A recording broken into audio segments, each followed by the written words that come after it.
자, 들어오셨습니까? 오셨으면 예 보세요. 오셨어요? 오셨으면 예 보세요. 네. 네. 예, 자 시작해 보겠습니다. 네. 녹화하고 있습니다. 자, 190페이지. 성경적 구원의 길, 설교, 성경적 구원의 길. 190페이지. 로마자 1번에 3번. 자, 여기서 이제 이 본문, 성경 본문. 이게 지금 빌립보서 에베소서 2장 8절이죠. 그래. 자, 거기서 사도가 집중 말하고 있는 구원은 칭의와 성화다. 이런 얘기했죠. 그래서 그 밑에 이제 칭의를 이제 먼저 설명하고 있어요. 칭의는 용서를 의미하는 다른 표현이다. 자, 칭의는 두 가지로 구성된다고 그랬죠. 용서와 용납. 진짜 용서예요. 용서는 뭐냐? 우리의 모든 죄들에 대한 용서다. 여기서는 죄들 이렇게 했는데 더 정밀하게 표현하면 죄책, guilt예요. 죄책. 자, 그러면 이 용서에 필연적으로 함축되어 있는 것으로서 하나님에게로 받아들여진다. 그러니까 이제 죄책을 용서하면 그 다음에 이제 하나님은 우리를 자녀로 받아주시는 거다. 용납. 그래서 칭의는 용서와 용납 이 두 가지로 구성되어 있어요. 그래서 이 칭의를 우리를 위해 확보해 놓을 때 지불한 그 값, 이것이 이제 칭의의 근거예요. 그건 그리스도의 피와 의다. 그래서 이제 여기 이것을 공로적 원인이라고 이제 표현했는데, 그러니까 이제 이건 법적인 용어예요. 공로적 원인, 일단 칭의를 하나님이 주시는 원인, 근거가 뭘까 했을 때 공로가 있어야 된다야. 왜? 죄인, 길트, 죄인의 죄책을 용서해 주는 건데 죄책이라는 것은 사형받아 마땅하다야 뜻이에요. 사형받아. 그죠? 왜? 하나님은 죄를 지면 죽으리라. 그래서 성경에서는 죄의 값, 하나님이 이제 정죄했으면 죄책이 생긴 거고, 그러면 이 죄책, 내가 진 죄에 대한 책임을 져야 되는 건데, 그 책임지는 방식은 유일하게 죽음이에요. 사형. 그런 뜻이에요. 그렇다면, 이제 이걸 용서해 주려면, 공로, 그러니까 하나님이, 잘했다. 칭찬하면서, 그럼 내가 보상해 주겠다. 대가를 주겠다. 그게 공로인데, 이 공로는 우리가 세울 수가 없었던 것이다죠. 죄인이니까. 그때까지 죄인이었어. 그렇다고 의로운 존재가 있어가지고 뭔가 하나님이 요구하시는 대로 명하신 대로 행한 존재가 있어야 되는데 그게 바로 예수 그리스도예요. 근데 예수 그리스도는 하나님이 요구하는 대로 다 했어요. 그 다 했다를 표현할 때 또 마이너스 플러스예요. 마이너스는 뭐냐? 여기서는 당하다예요. suffering. 그다음에 플러스는 뭐냐? 행하다예요. doing. 그래서 예수님이 하나님의 요구대로 행한 모든 일을 표현할 때는 역시 플러스 마이너스 표현해서 doing and suffering 이렇게 표현하게 되어 있어요. 그것을 여기서 우리 텍스트에 뭐라고 표현했냐면 피와 의, 그리스도의 피와 의. 피는 suffering을 적인 용어예요. 십자가에서 죽었다. 의는 처음부터 끝까지 하나님이 명하신 대로 다 행했다. 자, 이것이 공로야. 예수님이 세우신 공로야. 그러니까 십자가의 공로, 틀린 말은 아니지만 일종의 50%만 표현한 거예요. 피만 표현한 거야. 그리스도의 의, 이렇게 해야 또 플러스 50% 해서 100% 표현이에요. 피와 의. 이것이 공로적 원인이다. 그래서 그걸 근거로 해서 이제 하나님은 이제 우리를 용서하는 거야. 그래서 그리스도가 우리를 위해 행하시고 당하시는 그 표현이죠. 행하시고 플러스 당하시고 마이너스 모든 것이 바로 그 지불된 값이다. 공로적 원인이다. 자, 칭의의 직접적인 효과들. 자, 그러면 칭의받은 무슨 효과가 나타나냐 했을 때 하나님의 평화, 모든 이해를 초월하는 평화다. 이거는 뭐 극단적인 평화라는 뜻이에요. 가장 높은 의미의 평화다. 이 평화는 뭔가 하니 하나님과 화해됐다는 뜻이에요. 하나님과 나 사이가 더 이상 원수가 아니다. 관계가 개선됐다. 그래서 칭의를 다른 말로 관계적 변화라고 표현하죠. 웨슬리는 영어로 relative change. 그래서 relative는 상대적이라는 뜻이 아니고 상대적, 한차적으로는 뭐 상대적 하면 서로 관계가 있다 이런 뜻이야 사실. 릴레이션십이라는 뜻이야. 관계. 하나님과 나 사이의 관계가 변화되었다, 개선되었다. 예, 그 뜻이야. 그래서 그걸 또 다른 말로 화해되었다. 그러면 원수 되었을 때는 하나님이 나를 어떻게 보는 거냐? 진노의 눈으로 보고 이제 내가 너의 죄책을 이제 물어서 형을 집행하겠다, 사형하겠다 이런 눈으로 보시는 건데 그땐 평화가 아니죠. 반대로 뭐라고 그래? 불안, 공포 이건데 이제 화해가 됐으니 그 반대가 되어서 평화가 되었다는 뜻이에요. 하나님과의 평화. 사람의 머리로 이해할 수 없는, 말로 표현할 수 없는 평화라. 평화가 그게 이제 칭의의 직접적인 효과예요. 그다음 하나님의 영광을 바라는 소망이다. 이거는 이제 영생, 하나님의 영광이 여기서 영생이에요. 왜 그러느냐? 로마서 8장 17절. 그리스도가 하나님 우편에서 영광을 받아 가지고 계시다. 우리도 그것을 받을 거라고 약속되어 있다. 그래서 상속자예요. 그리스도와 동등한 상속자다. 그러므로 우리가 또한 그 영광을 받을 것이다. 다른 말로 영생에 들어갈 거다. 그러면 그거에 대해서 지금은 영생이 아니니까 이제 소망을 갖게 된다죠. 반드시 받을 거라는 믿음을 갖고 신뢰를 갖고 기다리는 거예요. 그게 소망입니다. 이게 칭의의 직접적인 효과라 그랬어. 왜 그럴까요? 이건 이제 영생은 하나님이 이제 계획하고 계신 거고 때가 되면 이제 이게 실현될 건데 하나님의 원수라면 들어갈 수가 없겠지. 근데 하나님과 화해된 하나님의 자녀라면 들어가게 될 것이다. 칭의 받으면서는 하나님의 자녀라 이렇게 됐으니까 그 소망을 갖게 된다지. 그래서 칭의의 두 가지 직접적인 효과는 평화와 소망이다. 평화는 현재적인 상태고 이제 영생, 소망을 갖고 영생은 이제 미래에 있을 일이고 그래서 현재와 미래에 있어서 다 하나님과의 관계가 개선된 거예요. 뭔가 릴라티브 체인지의 직접적인 효과 이게. 자, 그래서 말로 표현할 수 없는 그리고 영광으로 충만한 기쁨으로 기뻐하는 것이다. 자, 이건 또 성령 안에서의 기쁨이라고도 또 표현하는데 이것은 이제 우리 자신의 어떤 느낌, 정서적인 어떤 상태를 의미하죠. 이게 칭의의 직접적인 효과야. 평화와 소망과 기쁨. 자, 그 다음에 이제 4번 들어가면은 성화를 설명하겠죠. 구원은 칭의와 성화 두 가지로 구성되어 있다 했으니까. 그래서 그리고 우리가 칭의받은 때와 같은 시간에 바로 그 순간에 동시에 성화가 시작된다. 자, 그러면 성화가 시작되는 요 현상, 요 부분, 그때 나의 상태를 말하는 용어가 중생. 예수님은 신생이라고 표현해요. New birth. 새로 태어남. 그런데 이것은 칭의와 동시에 발생한다고 봤어요. 근데 이제 논리적으로는 앞뒤 순서가 있다 생각해요. 예수님은 칭의가 앞서고 중생이 뒤따라온다. 왜냐? 논리적으로 하나님이 칭의하셔야 나를 원수로 여기지 않아야 자녀로 여기셔야 이제 하나님 자신이 나를 하나님으로부터 새로 나게 하는 거야. 거듭나게 새로 태어나게 하는 거야. 그래서 칭의가 앞선다. 중생. 그 다음에 주의할 점, 칼빈주의, 장로교에서는 칭의 중생의 순서가 반대로 돼 있어요. 거기서는 중생이 먼저고 그 다음에 칭의가 옵니다.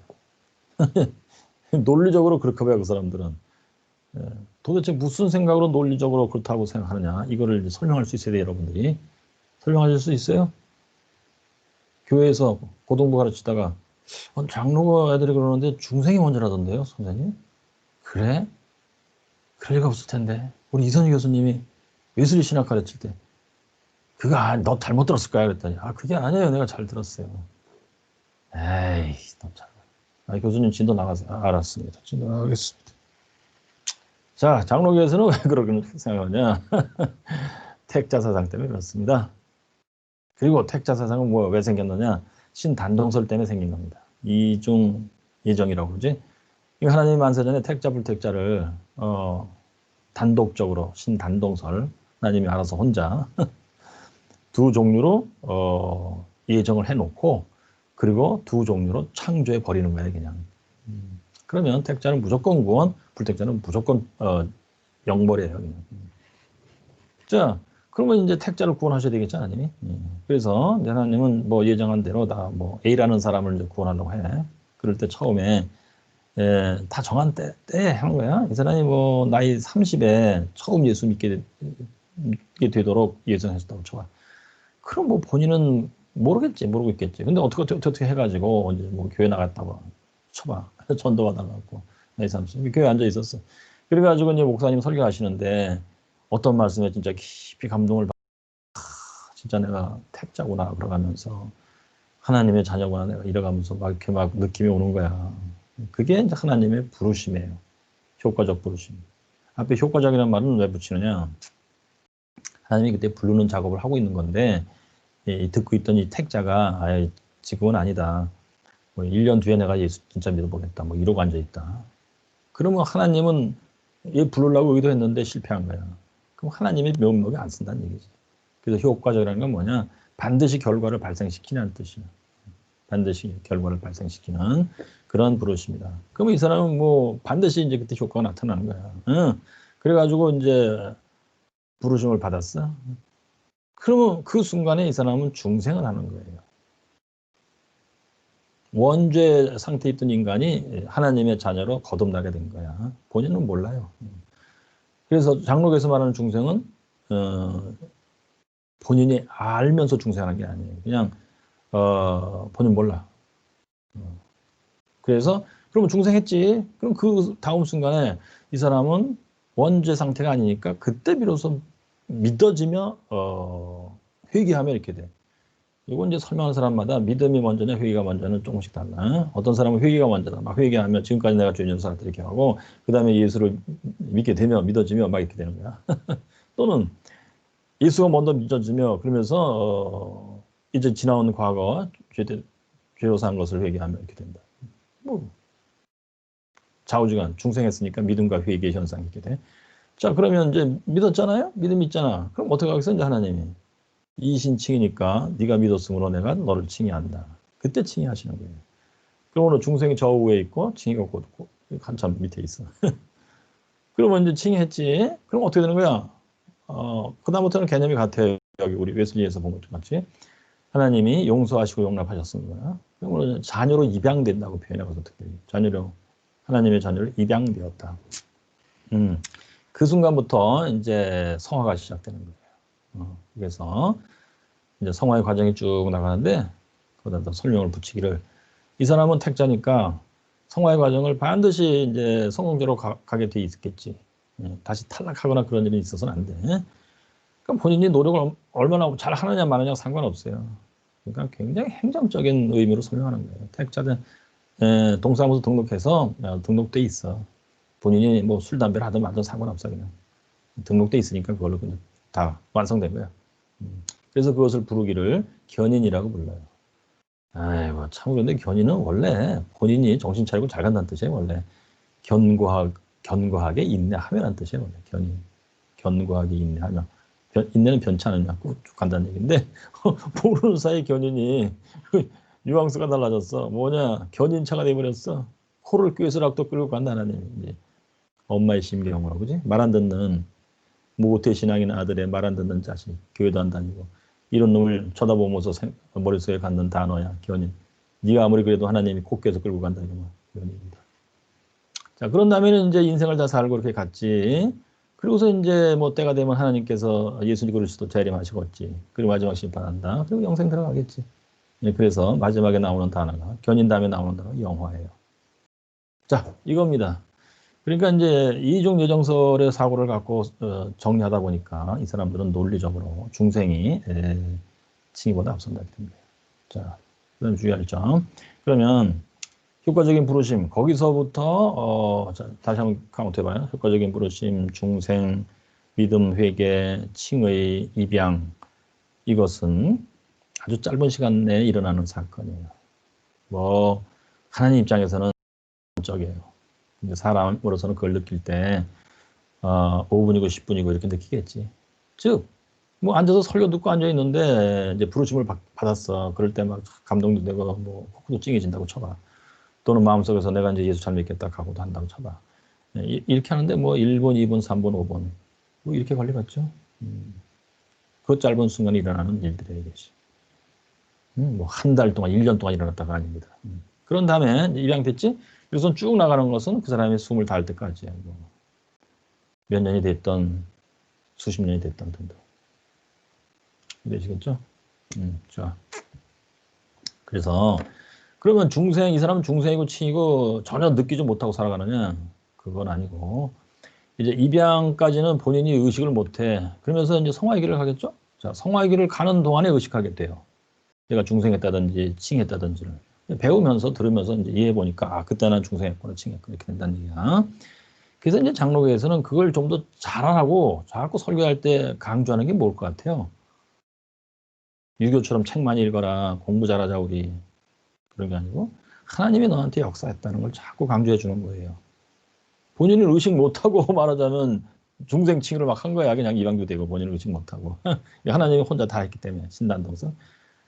근데 그렇게만 살면 되겠어요? 그러니까 이제 성화의 과정으로 들어간 상태에서 계속 이제 이거를 가르쳐주고 강조하는데 하나님이 너를 그렇게 했다. 만세 전에 예정했다. 하나님이 작업했다. 하나님이 너를 끌고 가는 거다. 이걸 느껴야 되는데 성부 하나님이 직접 임하시겠어요? 그럴 땐 큰일 나지. 구약 신약이고 성부 하나님을 배우고서는 살인간이 없다 그랬지. 성자 하나님이 임하시는 거가? 물론 그렇지. 그렇지만 성경 보니까 성자 하나님도 내가 보혜사를 보내주겠다고 그러지. 그러니까 우리한테 임하는 건 성령이란 말이야. 근데 성령이 임하셔갖고 살살하면 또 못 느끼니까 이 사람들이. 용어를 어떻게 해가지고 자꾸 설계하겠어요? 성령님이 임했다 너한테. 느끼느냐 이제? 구원의 확신을 갖습니까? 구원의 확신 잘 못 가져. 그러니까 뭐 부흥할 때마다 계속 외치는 게 구원의 확신을 가져라. 구원 확신합니까? 여러분 구원 받았습니다. 그거 확신합니까? 확신해서 이제 집에 가세요. 왜? 구원 받은 게 확실하니까. 뭘 어떻게 하든지 구원 받은 건 확실해. 하나님이 코 껴서 가져가니까. 교회 안 다녀도 구원 받아 진짜. 살인해도 구원 받아. 결국 장로교에서 이 설교 나옵니다. 결국 유튜브에 보시면 나와. 내가 병명을 살인하도 나는 구원 받습니다. 이 얘기 나와. 왜 그런지 아시겠죠? 논리적으로 그래서 그래요. 자, 그런데 성령님이 너한테 임했어. 그러니까 이걸 느껴라 말이야. 그리고 순자고 살자. 무슨 단어를 쓰겠어요? 혹시 아시는 분? 장로교 가면 계속 강조하는 게 이거야 말이야. 이 단어. 네 단어입니다. 네 글자. 네 글자. 아시는 분 대답해 보세요. 몰라요? 재미없어요? 이거 듣고 있으면 이해해 보세요. 듣고 있으면 이해해 보세요. 예, 잘 모르겠어요? 네 글자. 송기쁨씨, 송기쁨씨. 네, 성령 체험? 예? 성령 체험이 아니고 장로교는 성령 사실 충만 뭐 그렇습니다. 성령 충만입니다.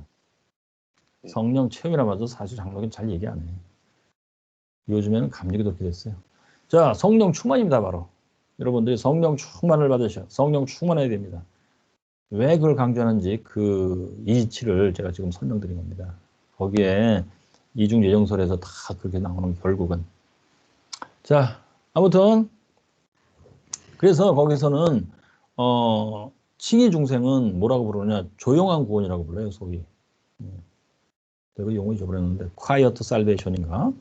예, 로이드 존스가 칼빈주예요. 그 사람 책 보면 나와요. 칭의 중생은 조용한 구원이다. 본인이 못 느낀다. 왜? 하나님이 단독적으로 하시는 거다. 그래서 그렇다. 그래서 그래요. 예.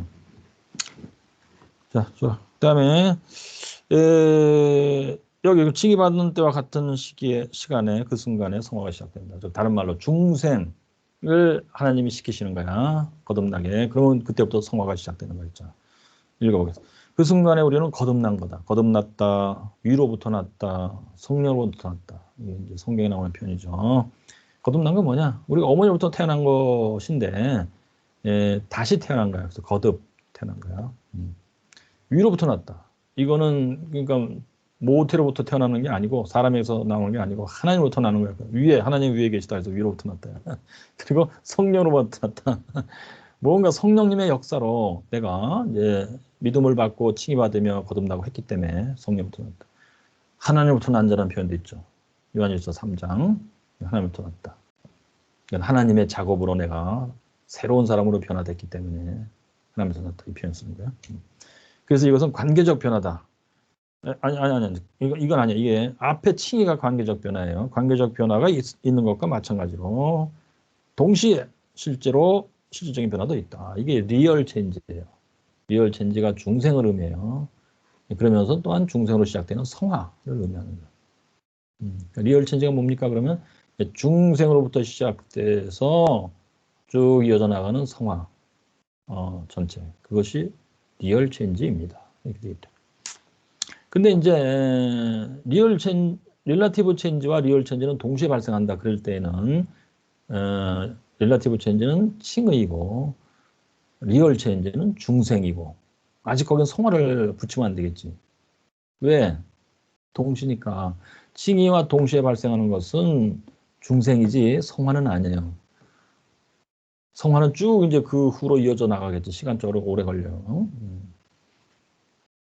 동시에라는 관계적 변화와 실질적 변화는 동시에 일어난다 할 때 실질적 변화는 중생이다. 그러나 그냥 실질적 변화가 뭡니까 할 때는 중생부터 시작되는 성화 전체입니다. 이렇게 되겠지. 자, 그런데 이 얘기가 왜 중요하냐면 그 실질적 변화는 중생과 성화 전체 다가 실질적 변화야. 그리고 이것은 칭의와 동시에 일어나라고 주장하는 집단들이 있습니다. 예를 들면 누굴까요? 성화를 구태여 강조하네요. 칭의 중생할 때 우리는 다 완성됐다고 생각해요. 우리 완전히 거듭났고 거룩해졌다. 다시는 죄를 짓지 않는다. 죄라는 것부터 우리는 완전히 해방되었다. 이렇게 주장해요. 누굽니까? 구원파. 구원파입니다. 바로 그것이. 구원파요. 구원파입니다. 예. 구원파를 이렇게 잘 하시나 봐. 거기 있다 왔나? 아주 죄송해요. 농담했시요. 교수님 농담하지 말아요. 그러지 아주 심란해 죽겠어 지금. 알겠습니다. 내 나이 돼봐. 심심해서 그래요. 좋아요. 자, 그런데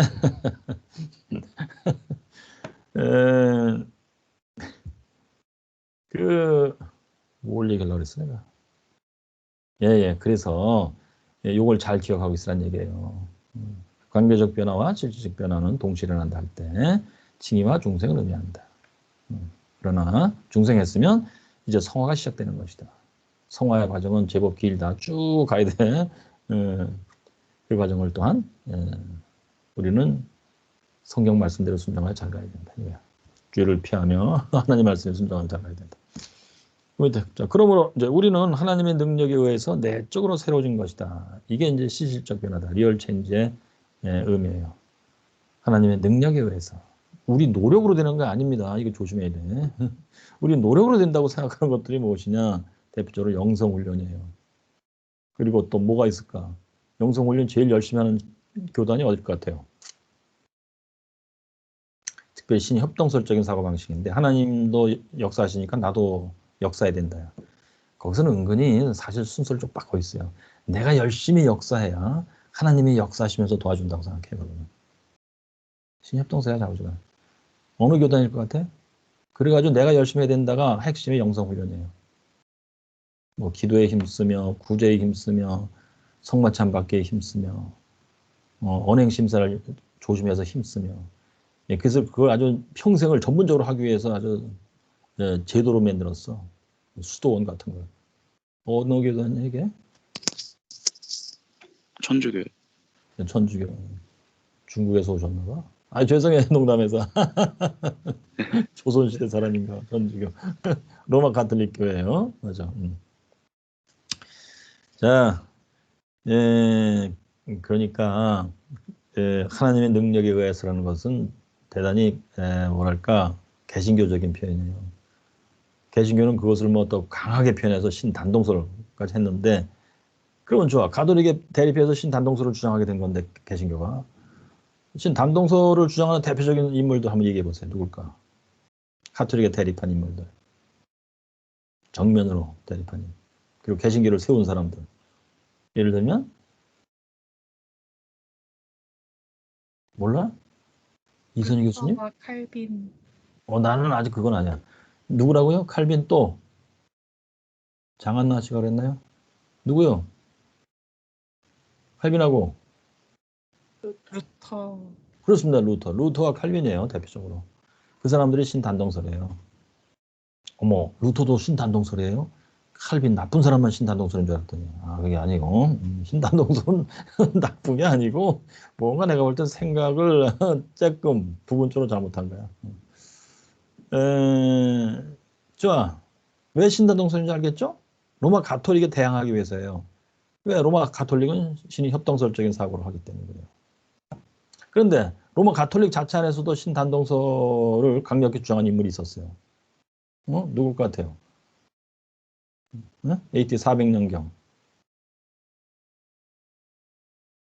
특별히 펠라기우스랑 대립해서 논쟁했던 인물. 펠라기우스는 신협동설이 아니었고 인단동설이에요. 그 사람은 또. 사람의 능력으로 혼자 열심히 일해서 구원을 받을 수 있다. 이거.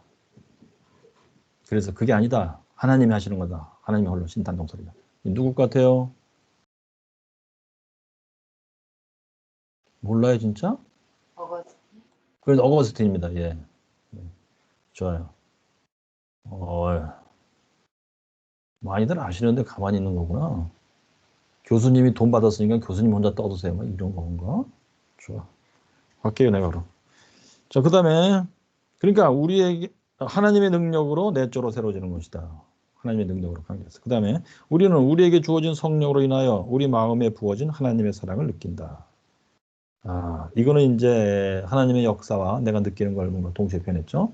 로마서 5장 5절에요.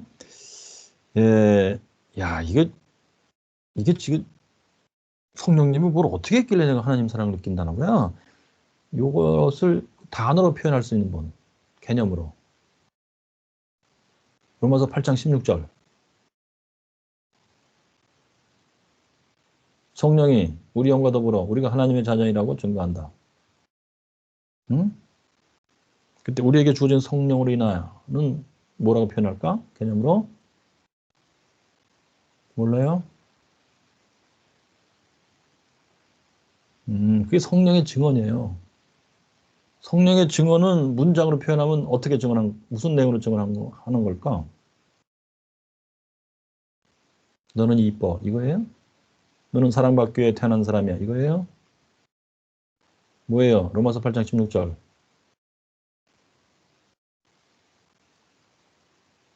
이분들이 진짜 모르나 봐. 거기 써 있잖아요.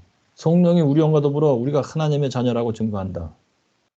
성령의 증언은 문장으로 표현하죠. 성령의 증언은 문장으로 어떻게 표현되는가? 성령 증언의 내용이 뭐예요? 진짜 모르는 거야? 뭐야? 이분들이 화딱 지났나? 왜 이래?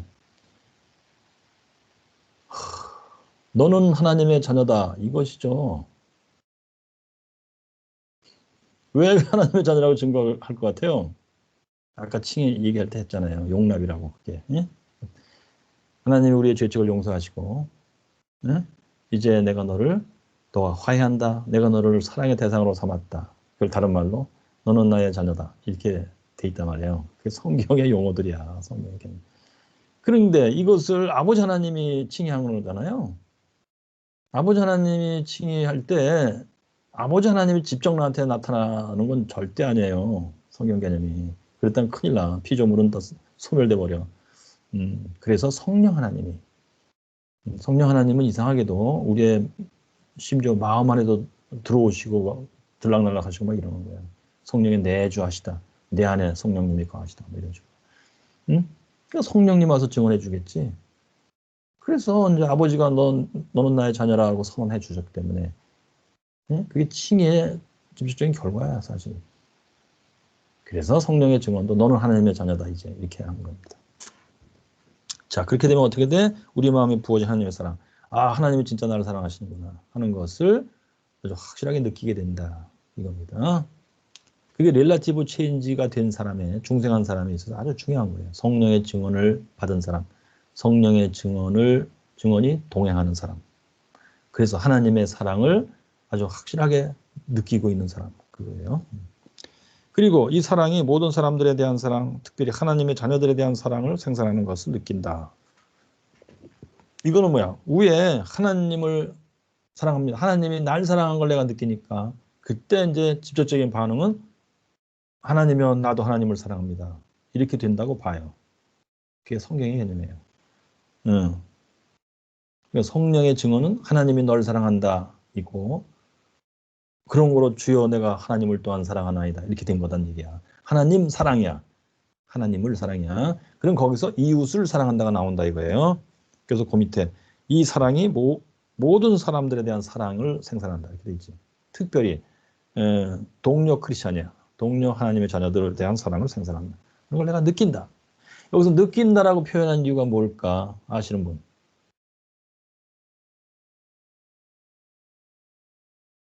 몰라요? 에이, 이거 지금 예슬이가 뭘 설명하는 거예요, 지금?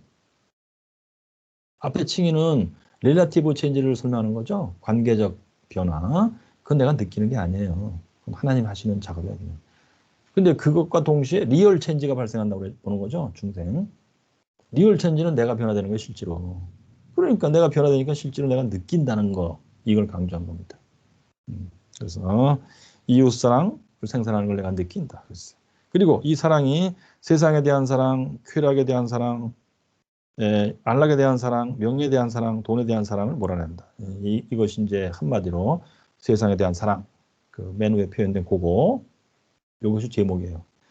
세상 사랑을 몰아낸다. 세상 사랑은 뭐냐? 쾌락에 대한 사랑. 쾌락은 이제 특별히 육신의 정욕이에요. 몸이 요구하는 즐거움, 쾌락에 대한 사랑. 안락에 대한 사랑. 이거는 이제 편안하게 몸을 편안하게 하기를 원한다. 그리고 명예에 대한 사랑. 남들이 나를 칭찬해 주기를 바란다. 그걸 좋아하는 마음. 돈, 돈 있으면 몸을 위해서 여러 가지 다 할 수가 있어. 돈을 사랑한다. 이것이 한마디로 세상 사랑인데 그것을 몰아낸다.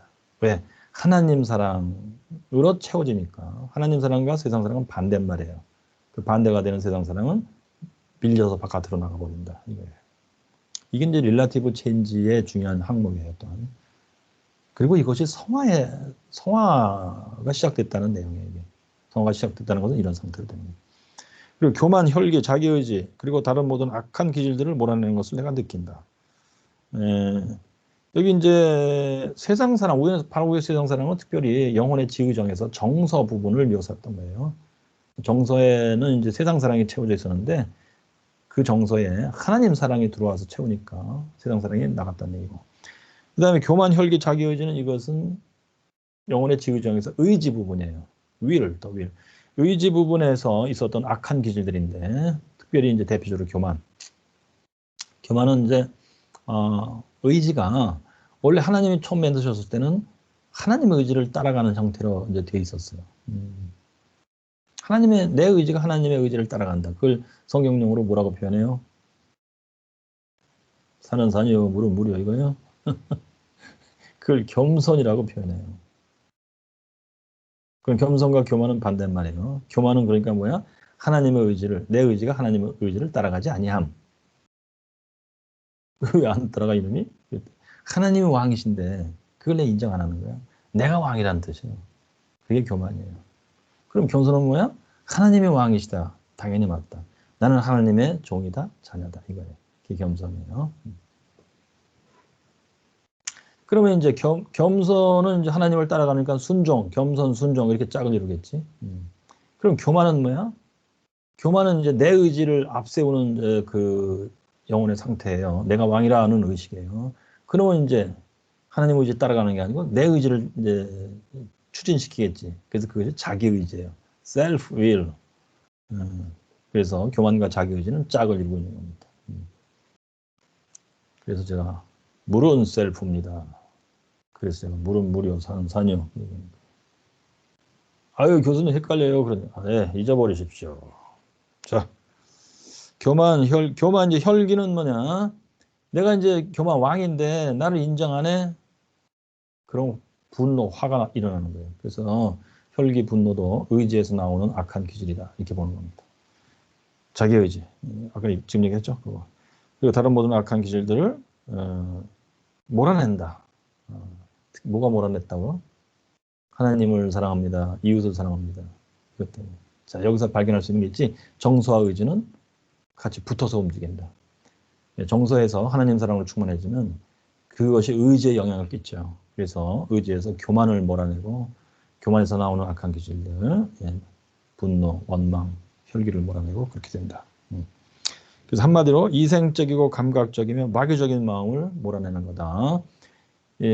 마귀적인 마음의 핵심 내용이 뭘 것 같아? 이 텍스트를 볼 때? 그게 교만과 자기의지예요. 그렇다면 뭐야? 마귀는 핵심 내용이 교만과 자기의지입니다. 왜 그런가? 마귀가 사실은 천사예요. 그지? 그런데 지가 왕 노릇하고 싶은 거야. 하나님이 왕이라는 걸 인정 안 하고 싶고 지가 하나님 노릇을 대신해보고 싶었다. 그게 교만입니다. 그리고 이제 실제로 그런 의지를 형성해 갖고 활동을 해. 그게 자기 의지. 그래서 이제 하나님께서 이런 괘씸한 놈 이래 갖고 하나님께 충성하는 천사 미가엘 천사장과 이 마귀 이게 루시퍼예요 원래 사이에 전쟁이 터졌고 이제 요한계시록 12장 7절인가 거기에 묘사예요 이게. 그래서 마귀가 졌어. 그래가지고 또 땅으로 쫓겨내려온 거야. 그게 창세기 3장의 시작입니다. 그래서 마귀가 땅으로 들어와서 이제 역시 자기 속에 들어있는 교만과 자기의지를 갖고 인간 속에 집어넣으려고 한 거예요. 그래서는 유혹하기를 네가 하나님처럼 되리라. 저걸 먹어라. 이렇게 하는 거죠. 그러니까 이제 성경은 구약이 신약이 다 연결돼 있어요. 이것을 보고 하나님을 이해하고 하나님 하시는 일을 이해한 사람들이 영감을 받고 기록을 한 겁니다. 자, 마귀적인 마음, 마귀의 형상이라고도 부르지. 그것을 내쫓았어. 그리고 대신 갈아 꼈어. 그게 뭐냐? 그리스도 예수 안에 있는 마음이에요. 그것을 본받으라 성경에 되어 있으죠. 자, 그러니까 이제 칭의 중생을 받은 사람은 그리스도의 마음이 들어와서 이제 지배하기 시작한 거지 사실. 근데 이것이 이제 여러 번 얘기했지만 처음에는 잘 된 것 같아. 칭의 중생 받으면 처음엔 쌩쌩해. 근데 며칠 몇 주 지나는 동안에 남아있는 죄를 느끼기 시작하죠. 이게 이제 성화에서 씨름할 대상들이에요. 그러니까 성화라는 건 뭐냐 다른 말로 남아있는 부패성을 점진적으로 죽여나가는 거예요. 그리고서는 그리스도의 마음 이것을 점점 크게 하는 거예요. 그러다가 이것이 이제 완전히 크게 됐다고 쳐봐. 온전히 그리스도의 마음은 채워져 있어. 마귀적인 마음 다 사라졌어. 뿌린 채 뽑혀버렸어. 특별히 뿌린 채 뽑혔다고 해야 돼. 그리고 그리스도의 마음이 100% 채워져 있어요. 그것을 뭐라고 부르냐? 그리스도의 완전이라고 부른다. 그래서 그리스도의 완전을 표현하는 말이 또 이래. 그리스도 안에 있던 마음이 내 안에 들어와 있고 그리스도가 걸어가셨던 대로 내가 걸어간다. 걸어가셨다는 것은 나의 삶 전체가 그러하다. 그 뜻이에요. 그게 성화예요. 지금 이제 성화를 묘사한 거, 성화의 아주 기초를 묘사한 겁니다. 자, 5번. 이러한 변화를 경험한 사람들이 모든 죄가 다 사라졌다고 여기 나오더니 칭의 중생 초기에는 막 이렇게 느낀다는 거야. 모든 죄가 다 사라졌다고 죄가 그들의 마음에서 완전히 뿌리 뽑혀져 나갔다고 더 이상 그 안에 조금도 남아있지 않다고 상상하는 것은 얼마나 자연스러운 것이냐. 부흥의 시대의 현상이에요. 예슬리는 이제 대부흥의 시대에 그 부흥사였습니다. 부흥운동을 지도하는 인도하고 나갔던 인물이에요. 부흥의 시기에는 사람들이 칭중생 받을 때 당연히 이렇게 느낀다 이겁니다. 느꼈던 것이고 느낀다. 지금도 그렇고 미래도 그럴 거야. 근데 부흥이 죽은 시대에 이제 여러분들은 태어난 것 같아. 그리고선 부흥이 없는 시대를 쭉 살아왔어요. 그래서 이 말을 들으면 굉장히 이상하게 느낀 겁니다. 예수 믿고 거듭날 때 이렇게 느낀다고? 모든 죄가 다 사라졌다. 완전히 뿌리 뽑혀났다. 내 안에 조금도 죄가 남아있지 않다. 나는 더 이상 죄 짓지 않는 삶을 살 것이다 이제. 그렇게 느끼신 적이 있나요? 없나요? 있다면 여러분들은 부흥이 없는 시대에 특이하게도 유별나게도 부흥이 있어야 느끼는 주어지는 역사를 받은 거고 그걸 못 느꼈다면 부흥이 없는 시대에 뭐 어떻게 보면 자연스러운 현상이에요. 어떻게 보면 불행한 거예요. 예수 믿고 나는 거듭났습니다를 확실히 뭔지 모르는 사람들이에요. 예수 영접하고 나는 예수 믿는 사람이야 이제 되게 그런 식으로 하셨는가 모르겠는데 그거는 웨슬리가 말하는 내용과 전혀 다른 것입니다. 그럼 그거는 구원 못 받는 거예요? 나중에 설명해 드릴게요. 나중에 언제요? 돈을 더 내시면 설명해 줄게요. 아, 이건 내가 이제 주로 했던 농담인데, 농담이에요, 농담. 예, 나중에 기회가 되면 말씀드릴게요. 자, 그래서 그 192페이지. 얼마나 쉽게 그들은 나는 죄를 하나도 느끼지 않는다. 자, 이제 여기 이제 성화로 들어왔으니까 느낀다가 이제 나와. 리얼 체인지 차원이에요. 그러므로 나는 아무 죄도 가지고 있지 않다고 추론한다. 여기서부터 틀린 추론을 하게 된다. 야. 예. 왜 그러냐면요. 예, 여기 자체는 이제 설명이 안 나오는데 다른 데서는 이렇게 나와요. 뭐냐면 죄를 얘기할 때 세 가지를 얘기해야 돼. 1. 죄의 존재. 2. 죄의 능력. 셋째, 죄의 책. 죄의 책임. 자, 그러니까 죄의 존재는 being of sin. 요건 마귀를 의미해요. 죄의 존재, 그건 죄를 짓게 하는 존재라는 의미로도 우리가 볼 수 있어. 마귀예요. 그 다음에 power of sin, 죄의 능력, 죄의 세력, 죄의 힘, 그거는 마귀가 우리를 유혹하는 힘이요. 우리가 유혹에 져서 죄를 질 때 우리를 자학하는 힘이에요. 나를 종으로 삼아버리는 힘이에요. 이게 성경 개념이에요. 또 power of sin. 그 다음에 셋째는 guilt of sin. 내가 죄를 져갖고 하나님께 정죄받았고 내가 죄의 책을 짊어지게 된 상태예요. 죄, 이 세 가지를 때때로 그냥 죄 이렇게 표현도 막 하고 그러는데 문맥에 따라서 그것도 잘 봐야 돼. 자, 그러면 여기서 이제 칭의 중생을 받았으면 당연히 죄 책은 다 용서받은 거지, 사라졌어요. 그러면 그다음에 죄의 힘으로부터 나는 벗어져 나온 거예요. 즉 종의 상태였던 내가 벗어져 나와서 하나님의 자녀가 된 거예요. 그런데 being of sin, 죄의 존재는 사라진 게 아니에요. 왜? 마귀는 안 사라졌어요. 마귀는 여전히 내 바깥에서 활동하고 있는 거지. 마귀는 언제 소멸되느냐? 예수님 재림했을 때. 재림하야. 고린도전서 15장이에요. 하나님이 정사와 권세와 능력을 뭐지? 정사와 권세와 능력이야. 정사는 어느 여름날의 정사가 아니고 정사가 바로 도미니온이에요. 즉 마귀가 이 세상에서 자칭 왕노릇하며 지배하고 있었던 존재다 그 뜻이고, 권세, 이것은 파워가 아니고 authority예요. authority. 즉 하나님이 마귀에게, 마귀보다 높으신 하나님이 어느 정도의 권한을 부여했던 것이에요. 그게 authority예요. 예를 들면 트루만 대통령이 메가더 장군에게 이제 2차 대전 끝내면서 일본을 메가더 장군이 잠시 지배하게 돼요.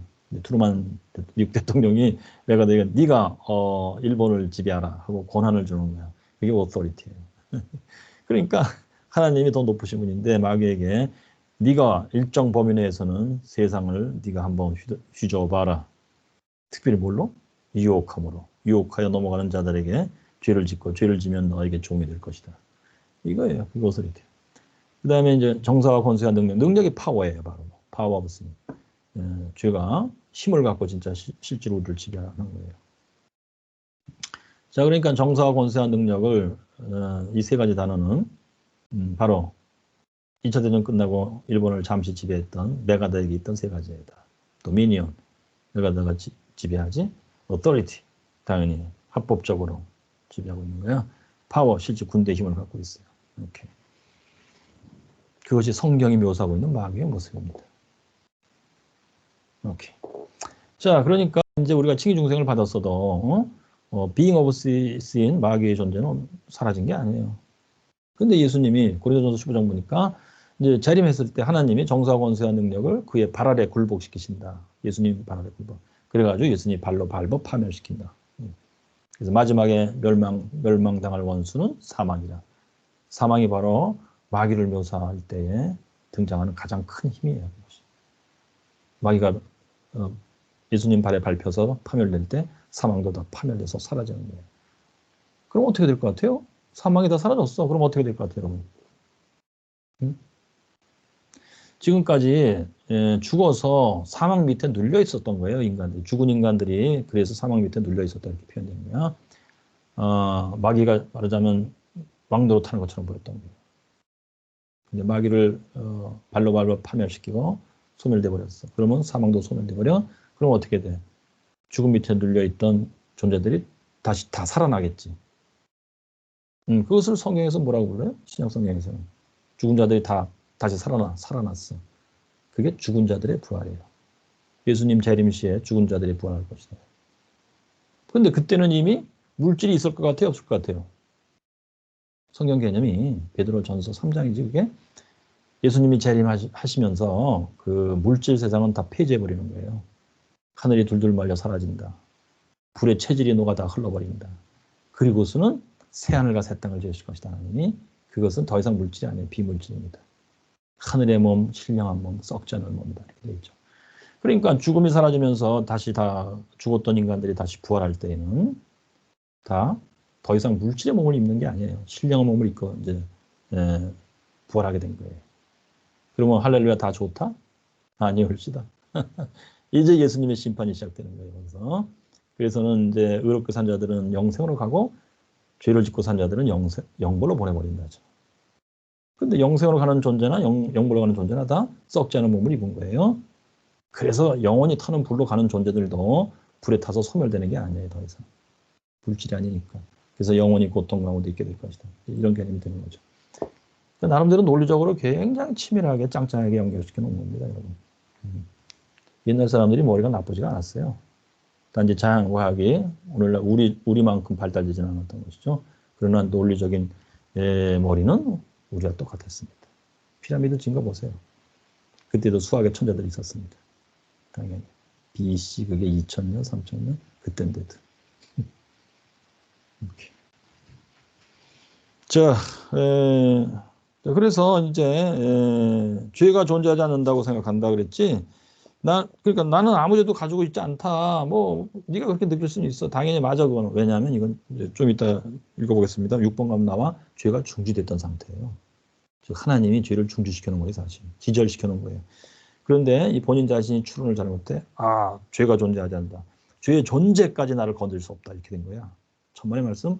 죄는 존재하지 마귀의 직업은 계속돼요. 유혹하는 게 마귀의 직업입니다. 유혹은 계속 날라오고 있는 겁니다. 처음에 본인이 잠깐 못 느껴요. 그러나 다음 순간부터 느끼기 시작합니다.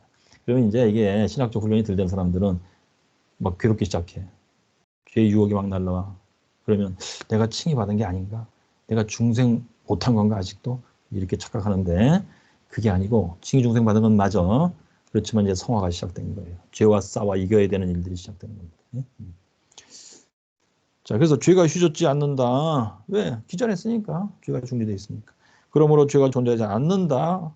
죄가 움직임을 갖고 있지 않다. 그러므로 죄가 존재를 갖고 있지 않다고 그들은 얼마나 쉽게 추론하는가. 가로 열고 그러나 잘못된 추론 자리가 가로 닫고. 그래요. 혹시 여기까지 질문? 없어요. 좋아요. 6번. 그러나 조만간에 그들은 자신들이 속고 있었다는 것을 깨닫게 된다. 그지? 잘못 추론한 거야. 그리고 죄가 단지 중지되어 있었던 것이고 파괴된 것이 아니었다는 것을 알게 됩니다. 파괴가 바로 이제 진짜 내 속의 영혼의 부패성이 여기서는 이제 죄가 파괴된다는 건 뭐냐? 요거는 이제 성화에 있어서 죄가 파괴되었다고 표현하는 대목이 있어요. 그것은 그리스도의 완전인데 그리스도의 완전은 내 속에 죄가 부패성, 영혼의 지구적인 부패성 남아 있으면서 기절해 있는 것, 중지되어 있는 것 그게 아니고 실제로 디스트로이 파괴돼서 뿌리째 뽑혀서 사라진 걸로 내요. 그리스도의 완전을 묘사할 때 나온 단어. 그런데 칭의 중생 때는 아직 그게 아니에요. 파괴된 것은 아니고 잠시 중지되어 있었던 거예요. 그래서 이제 유혹들이 다시 들어오고 조만간에 이게 유혹들이 다시 돌아오고 이제 본인이 느껴요 이걸. 죄가 다시 살아나서 자기가 전에 단지 기절해 있었지 죽은 것이 아니라는 것을 보여준다. 죄라는 놈이 내가 아직 죽은 게 아니냐 말이야. 그들은 이제 서로 간에 명백히 상반되는 두 가지 원리가 자신 안에 있음을 느낀다. 이게 성화의 기본 구조예요. 중생한 자 속에 있는 기본 구조예요 이게. 즉 육신이 영에 대립해서 욕망한다. 영은 이제 성령님이죠. 내 안에 내주하시는 성령님이고 육신은 몸을 갖고 있기 때문에 이 몸의 요구들이 올라오는 거예요. 그것을 내 영혼이 느껴요. 즉 자연이 하나님의 은혜에 대립한다. 자연은 내가 태어날 때 상태 그대로 아직 그러니까 원죄는 아니에요. 원죄는 이제 제거된 거예요. 지난번에 설명했죠. 원죄는 전적 부패, 전적 무능인데 그 앞에서 전적자가 떨어졌어요. 그리고 어느 정도 자가 붙은 거야. 어느 정도 부패성, 어느 정도 무능이에요. 그게 자연이야. 날 때부터 내가 몸을 갖고 태어나서 그래 이게. 그런데 이것이 하나님의 은혜, 이것이 이제 내 안에 내주신 성령님, 내가 칭의 중생 받은 상태 그거예요. 그것과 대립된 이것이. 그들은 여전히 그리스도를 믿으며 하나님을 사랑하는 힘을 느끼고 있을지라도, 요게 이제 하나님의 은혜 때문에 내 속에 있는 그거예요. 믿음이 있어요. 그리고 믿음에서 사랑 나온다 그러니까 하나님을 사랑하고 있어요, 내가. 그런데 그리고 또한 하나님의 성령이 여전히 그들의 영과 더불어 그들이 하나님의 자녀인 것을 증거한다. 이거 나오죠? 성령의 증언. 성령의 증언은 그러니까 뭐야? 칭의 때 시작돼 갖고 성화 과정에서 동반한다, 동행한다. 그러면 계속 동행할까? 끝까지 동행할까? 그거는 택자 사상이에요. 장로교. 그렇게 얘기할 거야. 근데 예수님 그게 아니에요. 수학적으로 논리적으로 봤어요. 내가 하나님의 자녀이면은 당연히 성령이 자녀라고 증거하시겠지.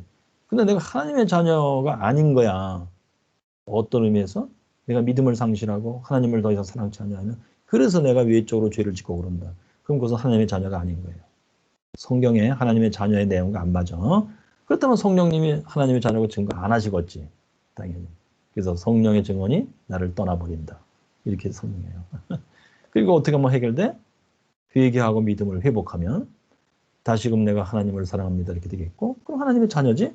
그럼 성령님이 다시 와서 나에게 증거하겠지. 너는 하나님의 자녀라 이렇게. 그게 이제 예술의 기본적인 사상이에요.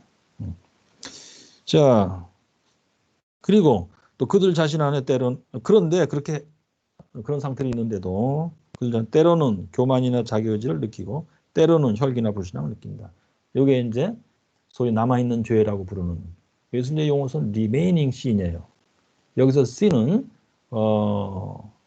적어도 두 가지를 느끼는 표현하는데 sin 여기서 포괄적인 표현이에요. 내 안에 남아있는 부패성이에요. 구체적으로 어느 정도의 불신앙, 영혼의 지 부분에 어느 정도의 불신앙, 영혼의 의지 부분에 어느 정도의 교만과 자기의지, 정서 부분에 어느 정도의 세상사랑, 요거죠. 그러면 이제 이제 마귀가 유혹을 날릴 때 이제 거기에 유혹을 예리하게 느끼며 거기에 넘어갈까 말까 막 이렇게 되면 이렇게 되겠죠. 그래서 remaining sin 할 때 remaining 여전히 남아 있는 것은 어느 정도의 부패성 그것과 remaining 마귀가 여전히 나를 유혹한다는 사실이에요. remaining 여전히 나를 유혹한다. 유혹을 내가 느낀다 이거예요. remaining sin은 두 가지 의미 남아 있는 부패성이고 마귀가 여전히 나에게 유혹의 작업을 한다. 그 사실이에요. 자, 그러면 이제 과제가 주어지겠지? 그게 이제 성화의 과제인데, 유혹에 싸워 이기라. 이렇게 되겠죠. 그리고 죄를 짓지 말라. 마이너스. 그리고 플러스 하나님의 명령대로 순종하여 준행하라. 이렇게 되겠죠. 그게 이제 성화의 기본 과제예요. 자, 그들은 이런 것들을 가운데 어느 하나가 또는 여럿이, 즉, 이런 이제 악한 기질들, 어느 정도의 교만, 자기의지 등등 이런 것들이 하나가 또는 복합적으로 자주 때때로 또는 자주 그들의 마음 안에서 지배하지는 않을지라도 휘젓는 것을 발견한다. 이거에 바로 이것이 리메이닝 신을 설명하는 문장이에요. Not reigned, not reign, reign, R-E-I-G-N, reign. 그렇지. 지배한다. 지배하는 건 아니야. Not reign, but remain. 그러나 남아있다. 지배하지 않지만 남아있다. 그거예요. 남아있는 죄. 혹은 이것들이 그들을 심하게 밀어쳐 실족하게 되는 수도 있다. 실족은 뭐냐? 내적으로 죄를 짓고 유혹에 넘어가서 내적으로 죄를 짓고 불만한다, 불평한다, 원망한다, 짜증 부린다 이런 것들. 칭찬을 구한다 등등등 여러 가지 있겠지. 그러다 이것이 외적인 죄까지 나가. 말하자면은 부드럽지 않은 말을 한다, 욕을 한다, 또는 실제로 어떤 행동으로 그런다 등등. 그게 실족이에요.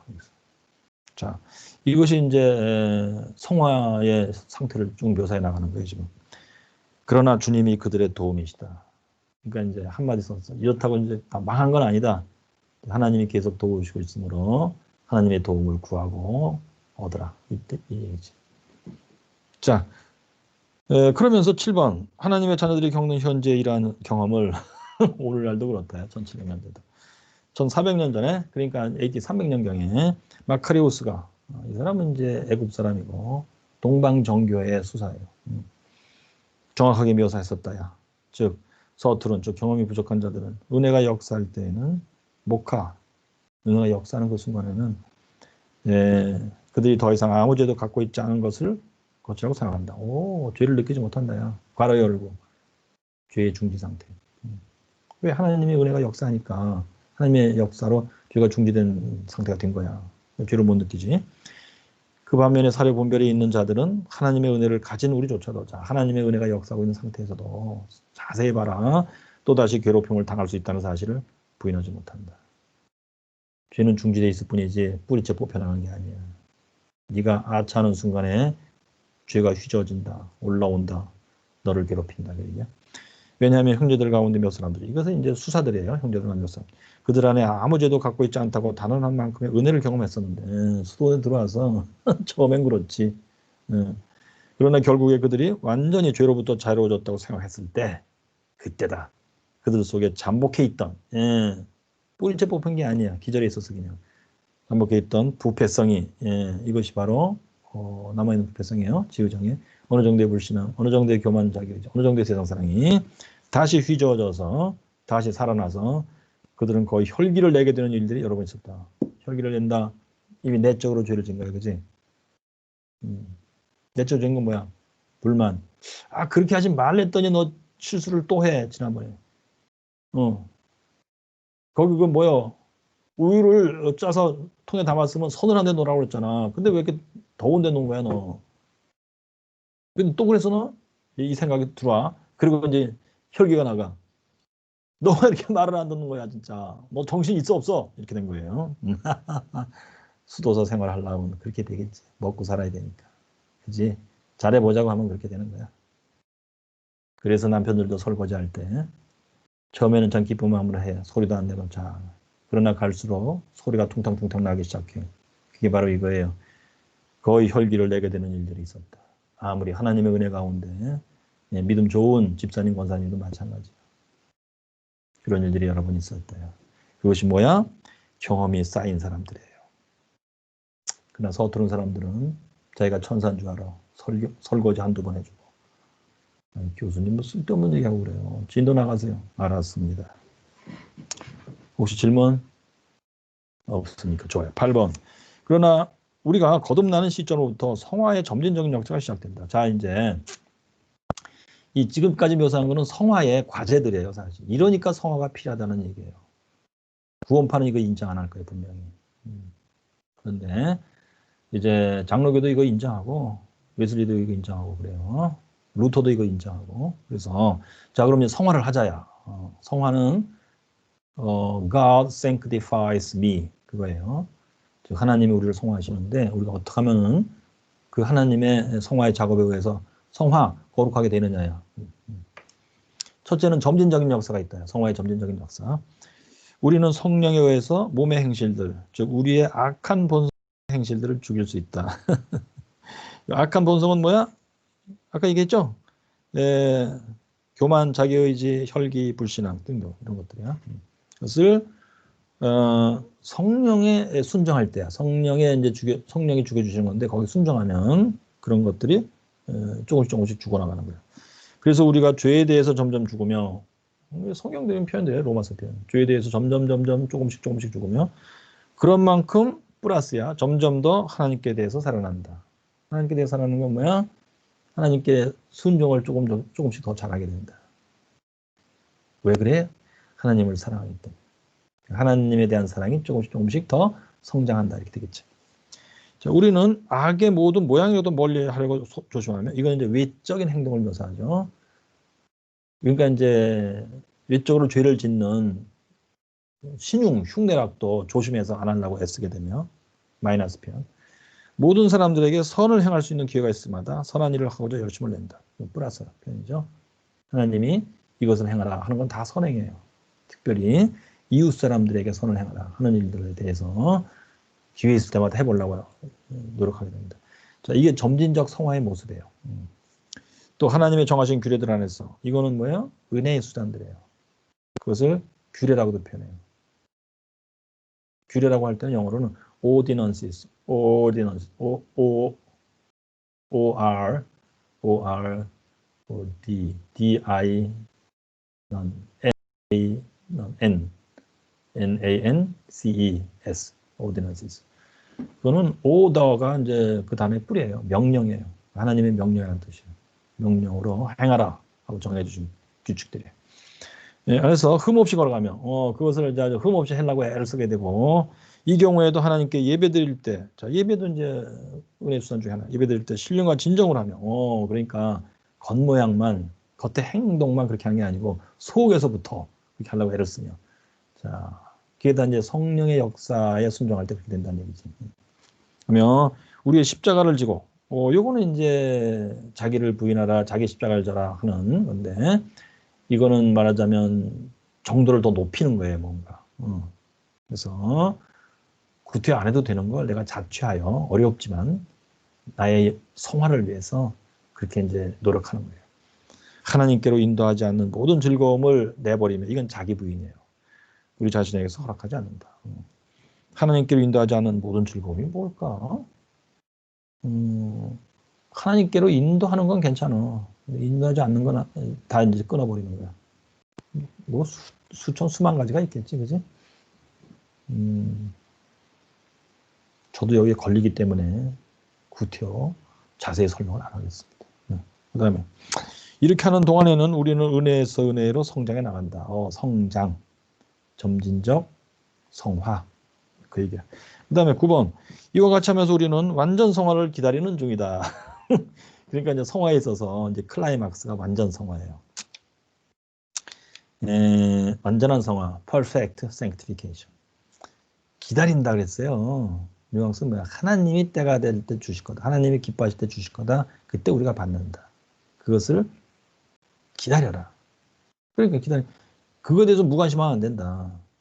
그거에 대해서 아유 뭐 죽기 전에 올려나? 이러면 안 된다. 하나님이 주시는 순간이 있을 거다. 그걸 기다리고 있어야 된다. 근데 받는다. 이렇게. 즉 사도가 완전을 향하여 전진하라고 표현한 거 히브리서. 또 우리의 모든 죄들로부터의 완전한 구원. 자, 우리의 모든 죄, 남아있는 죄들이죠. 아까 얘기한 거. 그것이 거기에서 완전한 구원이다. 완전한 한때는 그 남아있는 부패성이 파괴되었다는 뜻이에요. 디스트로이. 뿌리채 뽑혔다는 얘기예요. 그냥 기절했다, 중지했다 그게 아니고 완전한 구원. 그래서 교만, 자기의지, 혈기, 불신앙으로부터의 완전한 구원. 이게 뿌리채 뽑혀서 사라진 거예요. 그러나 완전이란 무엇이냐? 이 단어는 여러 가지 뜻을 갖고 있으나 여기서는 완전한 사랑을 의미한다. 이건 플러스 편이죠. 앞에는 마이너스. 있어서는 안 될 것들을 뿌리채 뽑아버리고 정작 있어야 될 것으로 완전히 채우는 거야. 그게 있어야 될 것이 사랑이에요. 그래서 완전한 사랑을 의미한다. 이것은 죄를 배제한 사랑이다. pure love라는 뜻이에요. pure, 죄를 배제한. 여기서 죄는 남아있는 부패성이에요. 그런 것들이 1mm라도 남아있지 않아. 섞여있지 않아. pure야 그래서. 죄를 배제한 사랑이다. 이 말은 또, 자, 그러니까 죄를 배제했다. 어떤 죄적인 것들이 섞여 있지 않다는 뜻이고, 둘째, 죄를 짓지 않는다예요. 여기서 주의할 점, 조금 어려울지 모르겠는데, 죄를 짓지 않는다 할 때, 완전에 들어가면 뭐, 진짜 완벽해지냐, 사람이. 그게 아니고, 몸의 차원에 있어서는 하나님이 완전하게 안 하세요.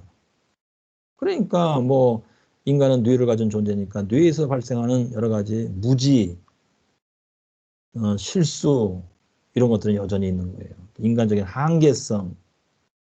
언제 얘기했나요? 한계성은 뭐 참 무수다양해요. 어떤 사람은 성격이 좀 편집적 성격을 갖고 있어. 의심을 좀 잘하고. 이것이 너무 이제 정도가 세지면 잘못하면 의처증, 의부증 되기도 쉽고 막 이래. 또는 막 우리 동네에 그 사람들이 주차해서는 안 되는 그 위치에 막 주차하잖아요. 인도하고 이렇게 차도 사이에 막 이렇게. 원래 불법이야. 근데 대충 또 봐주는 거잖아 또. 그렇게 해야 삶이 되니까. 근데 이런 성격의 사람은 못 참아고. 그래갖고 왜 불법을 행하느냐. 하지 말라고 하고 왜 하느냐. 뭐 경찰에 막 수도 없이 막 고발을 해버리는 거야. 그냥. 나중에 경찰이 아주 그냥 막 학을 띄워. 왜 그러냐? 인간의 한계성이에요. 그 사람은 태어나면서부터 뭔가 또는 자라는 과정에서 편집성적 성격을 갖게 된 거예요. 뭔가. 그지? 편집성만 있습니까? 의사들이 정리한 게 10가지야. 뭐 연극성도 있고 자기애성도 있고 그지? 분열성도 있어. 바깥으로 안 나가 그냥 백혀 있어 그냥 이런 거 등등등. 예, 좋아. 의존성, 회피성, 강박성 등등. 자, 이런 것들은 몸의 차원인데 이것은 죄다 그런 뜻이 아니라는 얘기예요. 근데 영혼의 차원에서는 완벽해진 거예요. 그야말로 모든 부패성이 다 뿌리째 뽑히고 하나님을 사랑합니다. 이웃을 사랑합니다. 그것으로만 충만해집니다. 그러면 사랑이잖아? 그런데 성경 말씀에 사랑이 율법의 완성이다 그러지. 근데 죄라는 것은 율법을 어기는 게 죄예요. 근데 이 사람은 율법을 완전히 지키고 있는 거야. 율법의 완성, 율법을 완전히 지키고 있는 거야. 왜? 영혼이 사랑으로만 충만하니까. 그런 의미에서 이 사람은 죄를 짓지 않는다. 이런 뜻이었는데 여기에 대해서 웨슬리 당시에도 사람들이 여러 가지 참 의문의 질문, 반박의 질문을 무수했어요. 죄를 안 짓는다면 너는 그리스도가 필요 없겠다. 이제 좋겠다. 막 이런 식으로 악플을 달고. 그래서 웨슬리가 죄를 짓지 않는다는 말은 쓰지 않겠다 이렇게 했어요. 의미는 그겁니다. 이 사람은 성경을 수학적으로 읽었어. 사랑으로 충만하니 사랑은 율법의 완성을 했으니 이 사람은 죄를 짓는 게 아니다. 여기 약간 좀 그런 게 있는데 그러니까 내 영혼이 사랑을 충만해서 행한 것은 다 죄가 아니야. 근데 내가 언제 얘기했나? 오해하지 마시길 바래. 우리는 사랑해서 같이 잤습니다. 불륜인데 사랑으로 했으므로 죄가 아닙니다. 그건 국어적으로 틀리는 말이야. 웨슬리가 한 말고 상관도 없고 거리가 멀어. 하나님을 사랑합니다. 이웃을 사랑하는데 불륜했다고? 자, 그러므로 국어를 잘해야 돼요. 사랑은 하나님을 사랑, 이웃을 사랑 그건데 영혼이 그렇게 충만해가지고 내가 무지하야 정보가 부족했어. 그래서 말하기를 김 집사 어저께 당신 지금 요번에 주일학교 교사로 임명됐는데 맥주집에서 나오는 걸 누가 봤대는데 걱정돼서 하는 말이야. 그랬더니 김 집사가 예? 아, 나 맥주집 간 일도 없는데요. 나 술 못 마셔요. 그랬더니 아유 글쎄 내 말을 잘 들어. 그 변명만 하지 말라고 그러고. 예, 그런데 이제 내가 왜 이렇게 그 사람을 공부했냐면 나고 친한 허집사가 해준 얘기야 어저께 전화로. 이 교수님, 김 집사님이 맥주집에서 나온 걸 누가 봤대요. 그래서 해드리는 말씀이에요. 우리 잘해보자고. 그래서 하는 말. 그랬더니 이제 허집사가 뭘 잘못 들은 거야 사실. 김 집사가 한둘이요? 또 다른 김 집사인데 이 교사된 김 집사인 줄 알았어. 그것이 무지예요. 잘못된 정보지. 근데 나는 사랑으로 한 말이야 진짜. 그것은 웨슬리가 볼 때 죄진 게 아니라는 뜻입니다. 그런데 뭐 다른 크리스찬이 볼 때는 그거 왜 죄가 아니에요? 죄지. 또 이렇게 법정에 갈 수 있는 문제예요 또. 그래서 웨슬리의 의도를 잘 이해하시라고 해준 얘기예요. 자, 죄를 배제한 사랑이다. 이것은 영혼의 능력 전체를 다 동원하고 마음을 충만하게 채우는 그러한 사랑이다. 그러니까 이제 이것은 영혼의 능력 전체, 지의정 전체가 다 사랑이 지배해. 그리고 마음 여기서 마인드, 그 영혼이 지금 자리 잡고 있는 뇌까지도 그 사랑이 지배하고 있어. 생각과 말과 행동이 다 사랑에서 나오는 거 뭐야? 그것을 우리는 완전 그리스도의 완전이라고 부른다. 이것은 항상 기뻐하며 기도를 주저하며 범사에 감사한다. 그런 영혼이 그런 상태가 되면 본인의 상태가 이렇게 돼요. 본인이 느끼기에 항상 기뻐합니다. 쉬지 않고 기도합니다. 쉬지 않고 기도하는 것은 늘 하나님을 사랑한다. 하나님의 영광을 사랑하고 기뻐한다. 이 뜻이에요. 범사에 감사한다. 내가 사랑하는 이 하나님이 예정하시고 먼지털 하나까지 참새가 떨어지는 거 우리의 머리에는 머리털 하나까지 머리카락 하나까지 다 하나님이 섭리하는 것이다. 그러므로 나는 범사 감사하겠다. 그치? 또 완전히 들어간 후에 왜 그런가 머리가 많이 빠져서 내가 진짜 그 얼마나 고민돼. 남자들도 고민되는데 여성분들은 얼마나 고민되겠어. 그런데도 마음속으로 감사한다는 얘기예요. 하나님이요. 뜻이 있어서 이렇게 됐겠죠. 머리카락 많이 빠져서 숭숭한데 햇빛 아래 지나갈 때는 진짜 참 신경 많이 써요. 응? 내 머리가 너무 대나무 숲같이 보이는 거야. 아이, 교수님 너무 웃기려고 하지 마세요. 조심할게요. 예, 그럴 때도 이 사람은 범사 감사한다는 얘기예요. 하나님이 하신 일이니까. 나에게 좋으라고 하신 줄 내가 믿습니다. 나는 그 이유를 모르겠습니다만 하나님은 아시겠죠. 나에게 좋으라고 한 것만은 내가 의심 안 해요, 진짜. 감사합니다. 이렇게 한다는 얘기예요. 자, 이것이 이제 웨슬리가 설명한 성화의 아주 기본 그림입니다. 여기까지. 질문 있으면 하세요.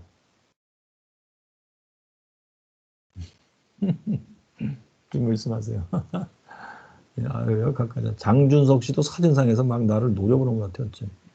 장한나 씨도 막 사진으로 날 노려보시는 것 같아요. 무서워. 그래서 가끔씩. 질문 있으면 하세요.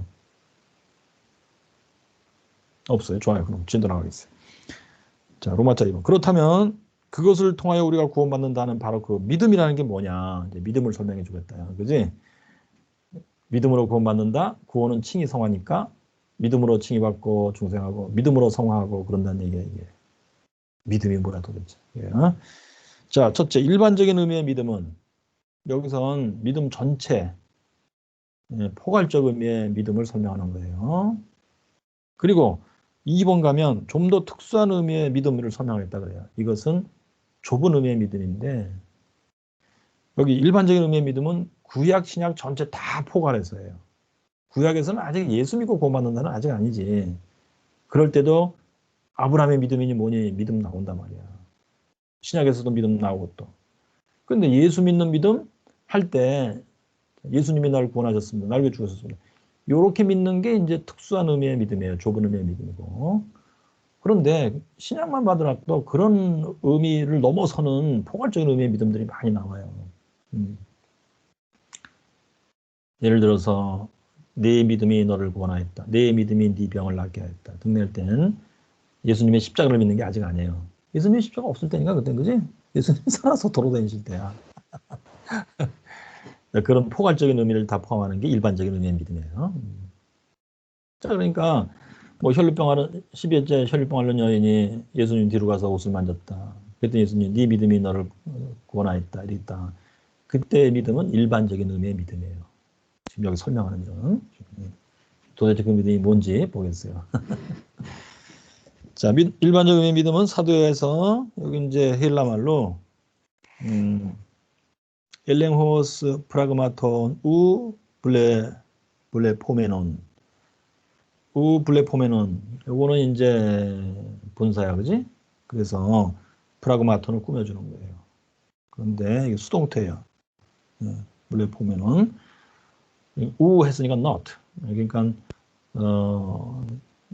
not not to be able to be seen. not able to be seen. 눈으로 볼 수 없는, 눈으로 보여질 수가 없는 프라그마톤. 프라그마톤은 아주 일반적으로 것이에요. 것, things. 에 대한 이게 수동태지? 이격이야. 프라그마톤. 엘랭호스는 에비던스예요. 증거, 확실한 증거, 뭔가 확실하게 하는 거. 그러니까 일반적인 믿음은 히브리서에 의하면 사도에서 정의되기를 눈에 보여질 수 없는 것들에 대한 확실한 증거다. 즉 보이지 않는 그 뜻은 시각으로나 외적 감관 중 어떤 무엇으로도 감지되지 않는. 그러니까 이게 뭐야? 초자연적인 거예요. 초자연적. 보지 못한 것들에 대한 자명한 확신이다. 에비던스다. 즉 왜 자명하냐? 하나님이 주시는 자명성이기 때문이다. 그리고 그래서 확실하게 설득되는 거다. 내가 확실하게 내가 알았다 이제 이렇게 되는 거예요.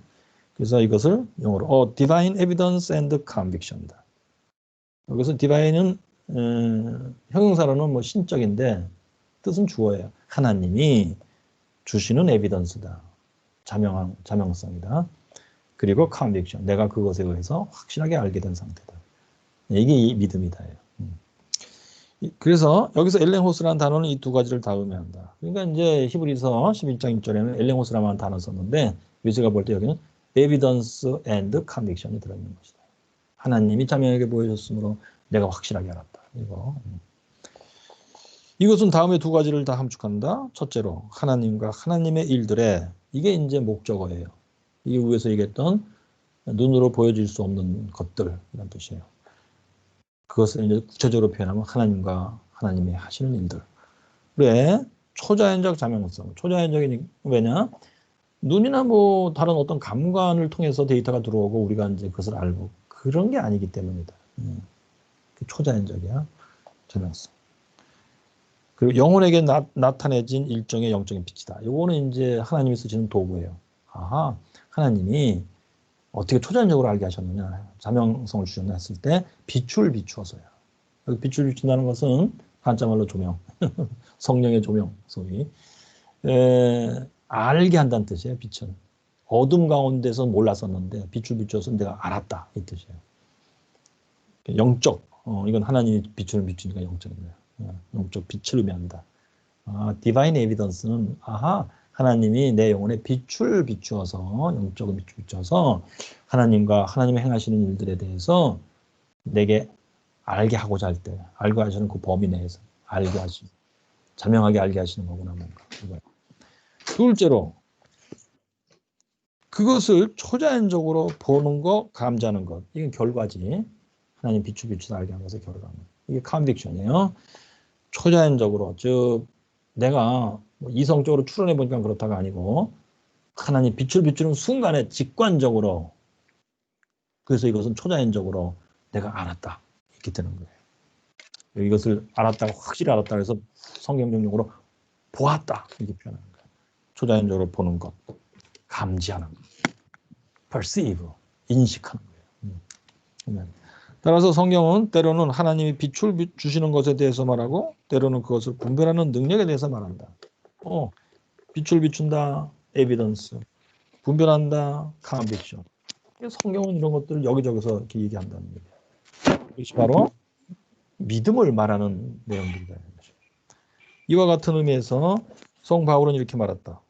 어둠으로부터 빛이 비추라고 명하셨던 하나님이 우리의 마음에 비치셨다. 이는 우리에게 예수 그리스도의 얼굴에 있는 하나님의 영광을 아는 지식의 빛을 주시기 위해서다. 오케이. 이게 이제 디바인 에비던스로 설명한 말. 아는 지식의 빛 그랬죠? 아까 얘기했듯이 빛은 반드시 지식을 발생시키는 거예요. 영적 지식을. 예. 그런데 여기서는 이제 대상물이 표현되어 있어. 예수 그리스도 얼굴에 있는 하나님의 영광. 굉장히 심오한 표현. 하나님의 영광은 하나님 자신을 의미할 수도 있고 하나님이 하시는 일도 의미할 수도 있고 그래요. 뜻은 왕으로서란 뜻이에요. 영광. 영광은 이제 왕을 상징하는 것인데 빛의 밝음이에요. 하나님의 영광. 하나님의 영광이 근데 모세 회막에서 하나님의 영광이 임하여 모세와 만나시다 이런 거. 하나님의 영광. 그것이 예수 그리스도의 얼굴에 나타날 때, 그러니까 뭐 하나님이 우리를 구원하기 위해서 예수님 보내시고 역사하시다 이런 거죠.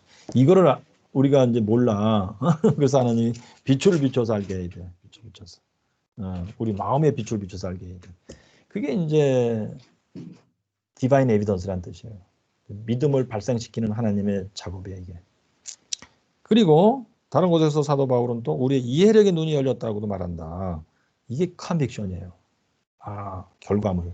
그래서 내가 직관적으로, 초자연적으로, 직관적으로 확실히 지금 보고 있습니다. 알았습니다. 깨달았습니다. 이런 거. 이 두 가지를 합치면 이걸 믿음이라고 부른다. 성령의 이 두 가지 역사, 즉 우리 영혼에 눈을 열어주고 우리 눈에 빛을 비추고, 빛을 비춘다를 좀 더 분해해서 설명했어요. 두 가지를 분해해서 우선 눈을 열어야 돼, 우리 눈이 닫혀 있다고 보기 때문에 이게 이제 태어난 인간의 모습이에요. 원죄 상태. 스스로 문을 못 열어 눈을. 성령의 눈을 열어주고 거기다 빛을 쏴서 알게 해준다는 얘기. 굉장히 자세히 설명한 거예요. 이게 디바인 에비던스예요. 그 두 가지 역사로 인하여 우리는 자연적 눈이 보지 못했고 귀도 듣지 못했던 것들을 보게 되는 것이다. 그래서 일단 하나님의 조명의 역사. 그래서 그 다음에 우리는 하나님의 불가시적인 일들을 보는 것이다. 그래서 우리는 이게 이제 컨빅션이에요. 하나님 불가시적인 일들을 보게 되는 거예요. 하나님과 하나님의 일들을 보게 되는 거예요.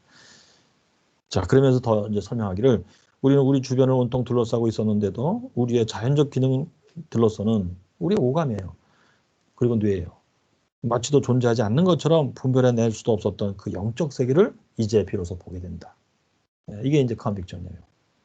이 불가시적인 일들을 보는 거예요. 그것은 시간과 영혼의 사이에 드려졌던 베일. 시간은 이제 우리가 태어난 시점으로부터 우리가 이제 몸을 갖고 사는 어떤 우리의 삶의 내용이에요. 그것과 영혼은 이제 하나님의 초자연적인 세계예요. 이 사이를 베일로 가려놨어 누가? 그게 마귀예요. 창세기 3장 이후로. 그래서 못 보는 거야. 인간은 태어나서부터 원죄가 있는 거야. 이게 소위 베일이 가려져 있어. 이것을 베일을 걷어치고 뚫고 이제 하나님이 우리 눈을 열고 비춘 거야. 그게 베일을 걷어친 거예요. 그래서 직시하는 거예요. 직시. 이게 중요합니다. 이성의 추론으로 하는 게 아니에요. 직관적으로 하는 거예요. 즉각적으로 하는 거예요. 직시함으로써 우리는 이제 영원한 세계를 본다. 초자연 세계, 즉 하나님과 하나님이 행하시는 일들, 성경에 묘사된 하나님과 하나님이 행하시는 일들. 그것이 직접 우리에게 우리 눈앞에 임하시는 거야. 이게 소위. 이게 웨슬리의 독특한 개념이에요. 주의할 점. 유교 같은 건 말이죠. 경전이 있어. 내가 열심히 공부해서 깨달았으면 된 거예요.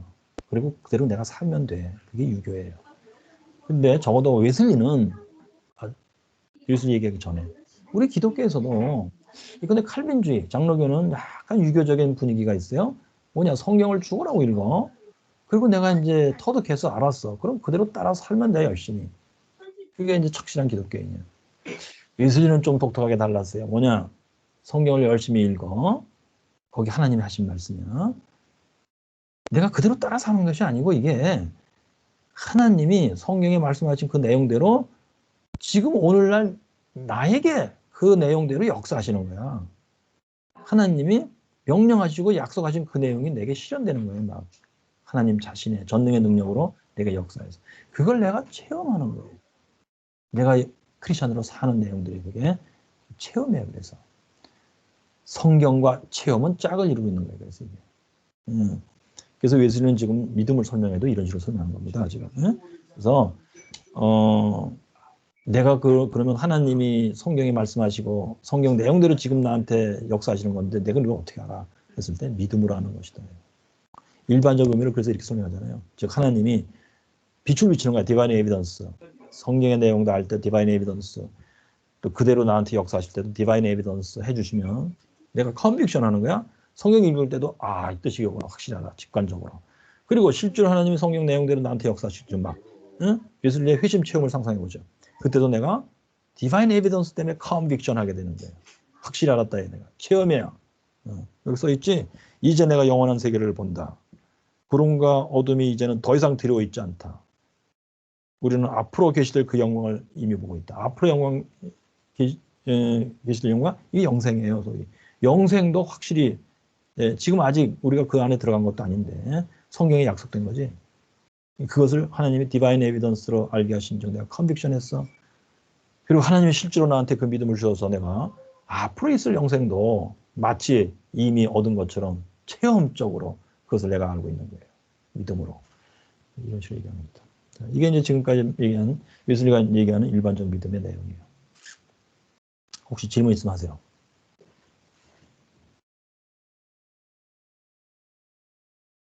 질문 없어요. 좋아요. 그럼 또 2번으로 넘어가겠어요. 그럼 믿음이라는 단어에 좀 더 특수한 의미의 믿음을 얘기하겠다. 이거는 예수를 믿는 믿음이에요. 그러니까 집합 개념을 생각해 보세요. 일반적 의미의 믿음은 큰 원을 그리시고 그 안에 작은 원을 그리세요. 이게 특수한 의미의 믿음이에요. 그러니까 특수한 의미의 믿음은 일반 믿음과 다른 종류가 아니고 일반적인 믿음 안에 들어가 있는데 예수를 믿는 믿음이라는 의미에서 특수한 내용을 갖고 들어가 있는 거예요. 집합 개념으로 그런 거예요. 그럼 뭐라고 불러? 속집합? 뭔지 오래돼서 모르겠어요. 깡패 같은 내 애인이라는 영화에 나오지, 박준호. 텔레비에서 EBS 프로를 보는데 그거 왜 봐요? 그랬더니 요즘 애들 뭘 배우는지 궁금해서 그래. 제가 그렇게 됐어요. 요즘 애들 뭘 배우는지 궁금해, 진짜. 자, 이 믿음이라는 단어에 좀 더 특수한 의미에서의 믿음은 하나님이 세상을 자기에게 화해시키기 위하여 우리를 구원하기 위하여 그리스도 안에 계셨다는 사실을 하나님이 디바인 에비던스 자명하게 알게 하신 줄 내가 확실하단 말이다. 그렇다는 뜻이죠. 그뿐 아니라 또한 그리스도가 나를 사랑하셨으며 그 자신을 나를 위해 내주셨다는 사실.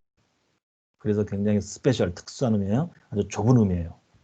그래서 하나님이 주시는 자명성과 디바인 에비던스 이에 의해서 내가 확실히 설득된 확신이다. 그것이다. 이것이 바로 예수를 믿는 믿음의 정의다. 그러니까 우리가 그리고 나서 또 우리가 그리스도를 받아들이는 것이다. 믿음이라는 것은 이 특수한 의미의 믿음은 어떻게 받아들이냐면요. 이제 이것은 그러니까 이제 칭의 중생을 의미해요. 지금 바로 위에 묘사된 것은 믿음 자체에 대한 정의고 그런 믿음으로 이제 예수를 믿게 되는데 믿는 건데 그렇게 되면 이제 또한 열매까지 효과까지 막 발생해.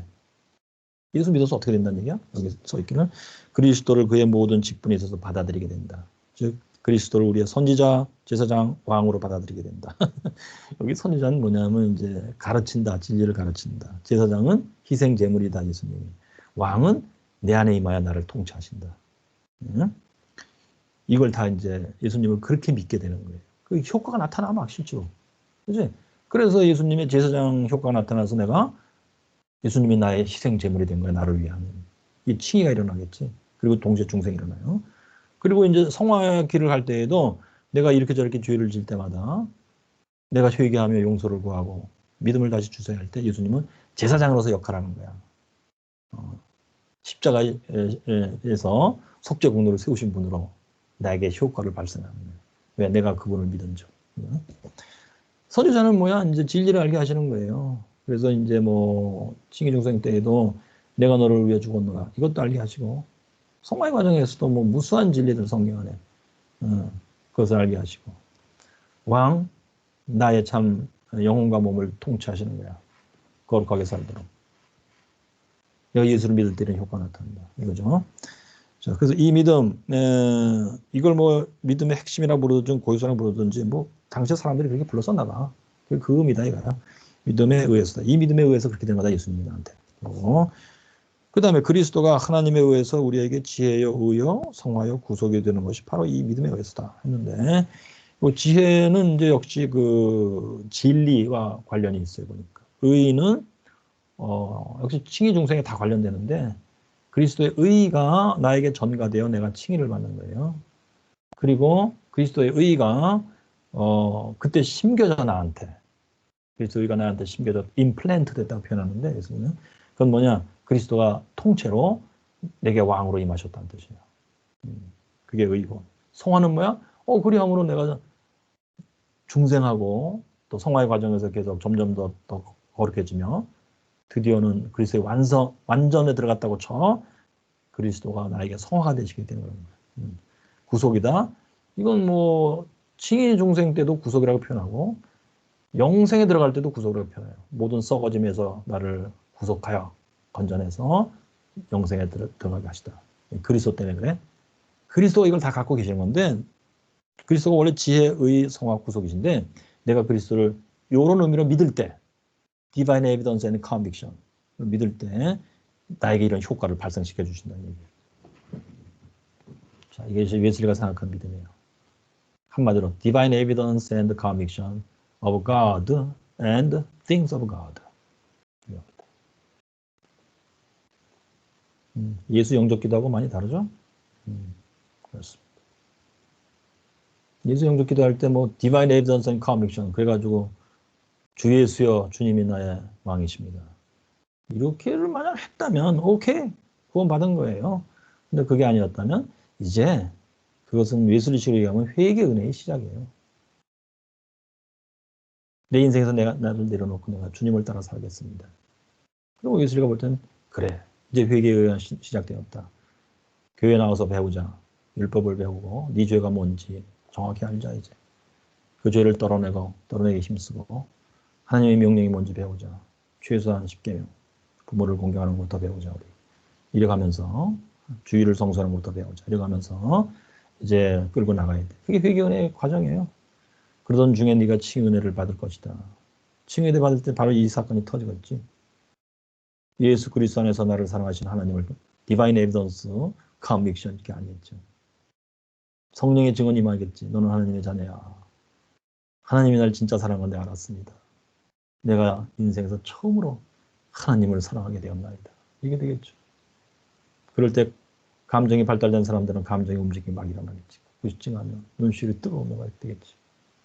너무 감정의 기능의 그 정도, 발달 정도에 따라 다 달라요.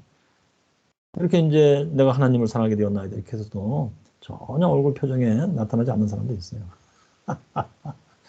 근데 감정이 발달, 되게 여자분들, 감정이 발달된 분들은 막 눈물 뚝뚝뚝뚝뚝 떨어져 그래. 우리 어머니도 그러시더라고요. 세례 받을 때. 우리 어머니는 재밌습니다. 예. 이제 교회 나가기 시작했더니 목사님이 이제 신방 오셨어. 그래가지고서는 우리 인생은 다 죄인입니다. 그거부터 시작하신 거야. 원죄론부터. 그랬더니 나 죄 짓고 살지 않았는데요. 우리 교회 나간 적이 없었어. 진짜 성실하게 살았다 생각했었어. 나 죄 짓지 않고 살았어요. 진짜. 나 죄 짓은 거 없어요. 진짜. 나한테 없이 이게 뭐야. 목사님 오셔가지고 나보고 죄인이라니. 그랬더니 목사님이 조영애 씨. 우리 어머니 세대에서는요. 우리 부모님 세대에서는 낙태 수술을 알게 모르게 많이들 하셨어요. 사실. 피임 방법이 발달이 안 돼 있어서 그래서 그때.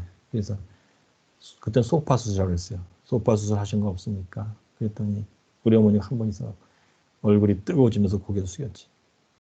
그러면서 하나님 이게 한 게 아니고 웬 젊은 남자가 와가지고 말이야 나한테 응? 소파 수술한 남자가 묻긴 하고 완전히 염치고 완전히 예의 범절이 없는 사람들이고 이렇게 하신 거야. 그래도 교회 나가면 그때는 우리가 상계동에서 먹을 것도 없던 시절이에요. 그런데 옆에 그 윤상순 집사님 그 당시는 그분이 붙여주신 사람. 우리가 밥 먹으려고 앉아있으면 그때 전도로 오시는 거야. 왜 식구들이 다 모여 있으니까. 기왕지사 망한 거 예수나 믿어줍시다 이런 거였던 말도 표현도 그랬어. 그래서는 불쾌하기 짝이 없었지만 하도 집요하게 달라붙어서 아유 내가 교회를 한번 나가볼 테니까 다시는 오지 마세요. 그리고 교회를 나갔더니 이상하게도 마음이 편안하시더래. 성령의 역사였지. 목사님 심하 오셔도 그런 식으로는 얘기하고 그래도 교회 나가서 앉아있으면 마음이 편했기 때문에 먹을 건 없지만 그래서 계속 나가신 거예요. 그래서 중에 참 감화감동이 여러 가지 참 얘기하면 우리 시간 없어서 못하겠어요. 근데 드디어는 이제 세례를 받게 되신 거예요. 두 번이나 퇴짜 맞으시고 세 번째 세례를 허락받았어요. 조영애 집사님. 성민은 안 떠도 예수 믿으면 구원받으시니까 내일 우리 세례 받아줍시다. 이거 목사님 왜 그 질문을 왜 했냐면요. 우리 어머니가 이제 세례 받을 생각도 없었대. 그런데 나보다 늦게 온 여자가 먼저 세례를 받더래. 그래서 너무 그냥 놀랬어 그때. 왜 학교 다닐 때 내가 1등을 놓치지 않은 사람인데 이럴 순 없다. 그래서 다음에 세례 주신다 할 때 나갔어. 토요일 날 이제 그 교육을 받거든. 갔더니 목사님이 보시고 이 사람의 표정만 아직 예수 믿고 구원받은 사람이 아닌 거야. 근데 확실히 모르시지. 그래서 물어봤대. 저 예수가 믿어지십니까? 그랬더니 우리 어머니 솔직했고 아니요. 솔직히 안 믿어집니다. 그럼 세례 못 줍니다. 옛날에는 그랬어요. 지금은 무조건 다 주지만. 됐자. 몇 달 지난 다음에 뭐 추수감사절 좀 됐는지 했더니 또 이번엔 꼭 받아야지. 갔더니 목사님 보실 때 아직도 이분이 예수 믿고 구원받은 그런 상태가 아닌데 그때 목사님들이 책임감이 있었어. 그래서 물어봤어. 이번에는 질문이 이랬어. 천당이 믿어지십니까? 예수 믿으면 천당이 믿어져야 맞는데. 그래서 우리 어머니 예수야 내가 믿겠다. 믿고 내가 뭐 똑바로 살아보겠다 했는데 천당? 그러면 안 믿어진다. 그래서 안 믿어져 그랬더니 퇴짜. 그건 예수 믿는 게 아니에요. 아직 구원 못 받으신 거예요. 좋아. 이번에 이제 그 해 마지막 크리스마스 때인가 봐. 절기 때마다 세례 주시는데 이번에 꼭 받아야 된다. 갔어. 예수도 믿어진다. 천당도 믿어진다. 준비하고 갔어. 그랬더니 목사님이 질문이 이거요. 조영애 씨. 성미를 뜻입니까? 아니 우리 먹을 쌀도 없는데 무슨 성미? 그래서 못 듭니다. 그리고서는 너무 야속해서 성미 성밑들 성밑들 형편이 돼야 내가 세례 주겠다. 그래야 구원받는 거야. 그런 의미로 들려갖고 야속해서 관둬라. 그러고서는 속으로 얼굴을 확 돌리면서 눈물이 글썽거리고 떨어지기 전에 확 돌리고 됐어요 목사님. 그리고 막 나오는데 조집사님, 조영애 씨, 성민은 안 떠도 구원받으니까 내일 세례 받으세요. 알았습니다. 그래서 이제 물을 얹는데 성부 성자 성령 이름으로 내가 세례를 세례는 예수 믿고 구원받은 사람한테 준다고 하느니 나는 예수 믿고 구원받은 게 확실하구나. 그런데 나는 죄진 게 없었는데 나는 내가 몰랐을 뿐 하나님이 볼 때는 나는 죄인이었구나. 그런데 그러한 나를 구원하셨다는 뜻으로 세례를 주시는 거구나. 복잡한 감정이 움직이면서 이런 게 있는데 내가 몰랐는데, 이런 거 없었어도 나는 인생 살 수 있는 줄 알았는데 결국 막다른 골목에 도달하는 거예요. 먹을 게 없었어. 자살을 시도하다가 실패했어. 사실 그러한 나를 구원하셨단다. 너무 감사하다. 그게 뭐예요? 지금 이 텍스트를 설명해 보세요. 그 순간에 하나님이 디바인 에비던스 빛을 내 눈을 열고 빛을 비추시며 나의 영혼이 직시하는 거예요. 지금까지 내가 못 봤던 초자연적인 현실들, 하나님의 영적 세계, 하나님과 하나님이 하시는 일들이 눈에 보이는 겁니다. 예수 안에서 하나님이 나를 사랑하신 게 확실하구나 이랬어. 성령의 증언이 임하셨겠지. 너는 하나님의 자녀다. 그래서는 그 다음 날부터 우리 어머니가 나는 하나님의 자녀다. 내가 하나님을 사랑하게 되었다. 그래서는 목사님이 노냥 강조했던 거 전도하세요. 전도하세요. 해본 적이 없었는데 내가 하나님을 사랑하니 난 전도하겠다. 그래가지고 그때부터 전도하신 거야. 겨울에. 상계동에 그 참 산비탈에서 거긴 수도가 없었어요. 그래서 이제 동네 한가운데 우물이 있었는데 거기도 물 퍼다가 먹는 거지. 동네 길이 비탈길이 다 얼음이야. 물찌개에서 물이 떨어져요. 어느 집에 갔더니 바느질하는 아줌마야. 예수 믿으세요. 그랬더니 나 바느질 해서 먹고 살아야 되는데 교회 갈 시간도 없어 나는. 물 기를 시간도 없어. 그러더라고. 그래서 그래요?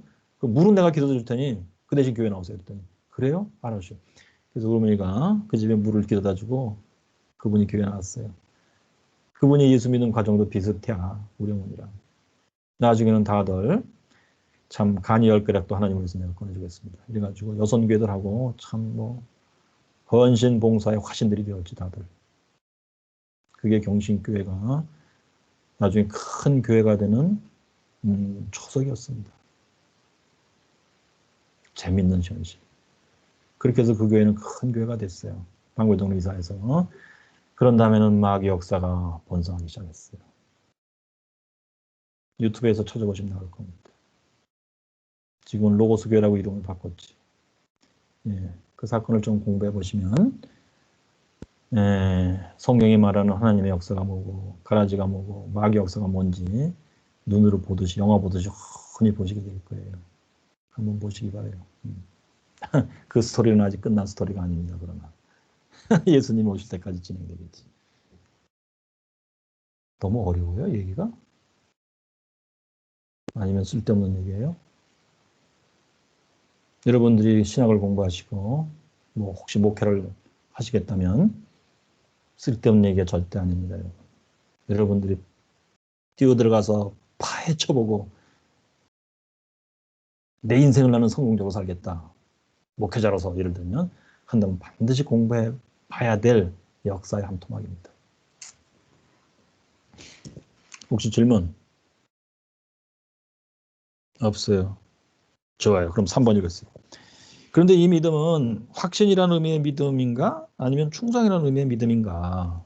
그 당시에 사람들이 양자택일을 했던 것 같아. 믿음이라는 것은 어슈어런스, 확신이야. 영혼의 확신이야. 웨슬리가 얘기하는 의미의 뭔가 확신이야. 또 어떤 사람은 그게 아니고 충성이야. 특별히 영국 국교회가 얘기했던 것 같아. 충성은 뭐냐? 우리의 언행 심사를 말하자면 특별히 외적 행동을 하나님의 충성된 종으로서 그렇게 거룩하게 살아야 된다 이 뜻이에요. 그게 믿음이야. 이랬던 거예요. 그랬더니 웨슬리가 양자택일이 아니야. 두 개 다 믿음을 구성하는 개념들이야 이거예요. 읽어보겠어요. 그런데 체계와 질서가 있단다. 논리적인 이치가 있으니까 내가 설명해 주겠다. 그 얘기예요. 자, 성경은 그런 구별을 말하지 않는다. 양자택일 아니다요. 사도는 하나의 믿음이 있을 뿐이라고 했고 우리를 부르심으로 해서 오는 하나의 소망이 있을 뿐이다 했다. 우리가 믿는 주님은 한 분뿐이고 우리 모두에게 한 아버지 하나님이 계신 것이다. 한 아버지 하나님이 계시다. 구원하는 하나의 기독교적 믿음이 있을 뿐이다. 그러니까 뭐 누구는 확신의 믿음, 나는 확신의 믿음을 가졌어. 누구는 또 나는 충성의 믿음을 가졌어. 그런 식이 아니다. 믿음은 하나, 한 덩어리야. 그 안에 확신도 들어있고 충성도 들어있는데 이치가 있으니까 잘 들어. 이 믿음은 그리스도가 나를 사랑하셨고 나를 위해 그 자신을 주었다는 사실에 대한 확신이다. 이게 어슈런스다.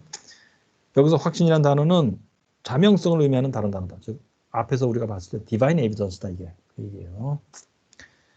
이 둘의 그러니까 확신 어슈런스와 영국말 어슈런스와 라틴어 디바인 에비던스는 같은 뜻이다 이게. 이게요. 왜냐하면 진정한 살아있는 믿음을 가지고 있는 믿는 그는 그 자신 안에 증거를 갖고 있기 때문이다. 그 증거는 뭐야? 성령이 그의 영과 더불어 그 하나님의 자녀인 것을 증거하신다. 그는 아들이기 때문에 이제 자녀니까 아들. 하나님이 그의 아들의 영을 그의 마음속으로 보내주셔서 아들의 영이 뭐예요? 예수님의 영? 예수님 자신의 영은? 그게 아니고 이건 성령을 의미해요. 왜냐? 요한복음에서 예수님이 보혜사를 보내주겠다. 성령이지? 그래서 보혜사가 임해서 내게 그랬을 때 그분이 얘기했던 영이다. He is Spirit. 그분 예수님이 얘기했던 스피릿 영이 내게 임했다. 성령님이. 이건 그래서 그 아들의 영 성령이에요. 하나님이 성령을 그의 마음속으로 보내주셔서 아버지라고 부르게 하셨다. 성령의 증언을 받은 사람들. 자, 그래서 이게 이제 확신이라는 뜻이에요. 이게. 그러니까 어슈런스를 설명한 거예요. 이게. 그럼 이렇게 되려면 이게 앞에도 디바인 에비던스를 설명할 때 나오는 거예요. 이게. 같은 말이다요. 자, 이렇게 하나님은 그에게 그가 하나님의 아들이라는 확신, 어슈런스를 주시고 그리고 하나님에 대한 어린아이 같은 신뢰, 컨피던스를 주시는 거다. 자, 여기서 인과관계가 나오죠. 어슈런스가 원인이고 컨피던스는 그 결과물이에요. 질서가 있잖아요. 체계가 있고 다 이거 믿음을 설명할 때 들어가는 단어들인데 그냥 다 뭐 믿음은 그냥 확신이야, 믿음은 신뢰야 막 이렇게만 해서 되는 게 아니다. 이치를 잘 봐라 구조를. 확신에서 신뢰 나온다 이게. 왜냐? 그 아들로서 아버지를 확신해야 내가 하나님의 아들이다 확신해야 그래야 하나님을 신뢰하지 컨피던스하지 이거예요. 그런데 우리는 여기서 이치적으로 볼 때 확신이 신뢰에 앞선다는 사실을 봐야 한다.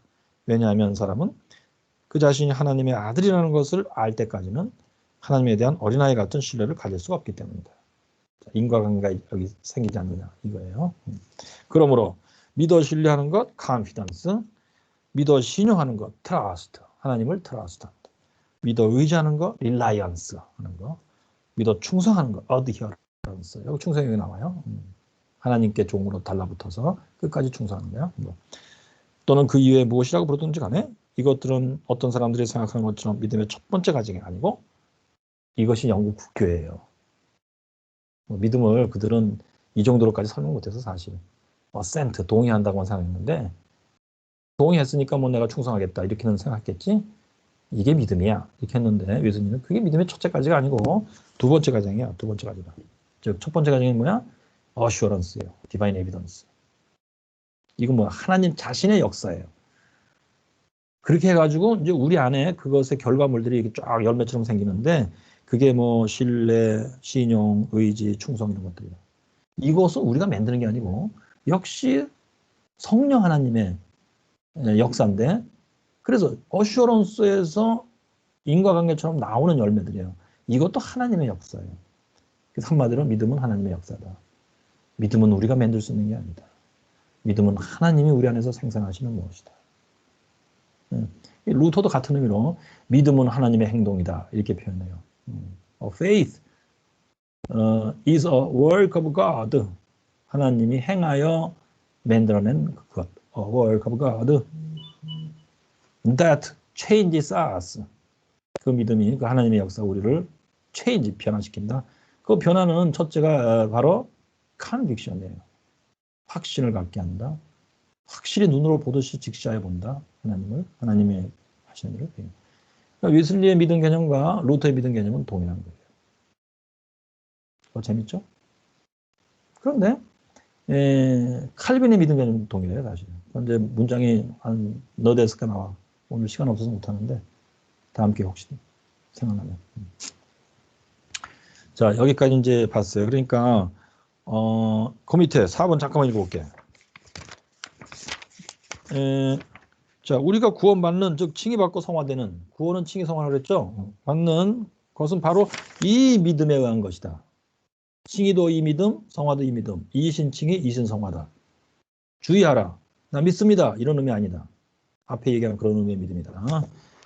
이것이 바로 이 단어를 그 가장 높은 의미에서 취하는 것이다. 그런데 우리는 어떻게 믿음에 의해서 칭의를 받으며 성화되는 것일까? 이것이 우리가 세 번째로 탐구할 주제다. 이것이 중심 주제다. 보통 중요한 주제가 아니다. 이 주제를 비교적 더 특별하게 고찰해도 부담하지 않을 것이다. 그래서 이제 밑에는 믿음에서 구원받는다는 게 도대체 뭔지 그걸 이제 설명을 쭉 합니다. 이제 이거 굉장히 중요한데 다음 시간에 보겠습니다. 여기까지 혹시 질문 있으면 하세요.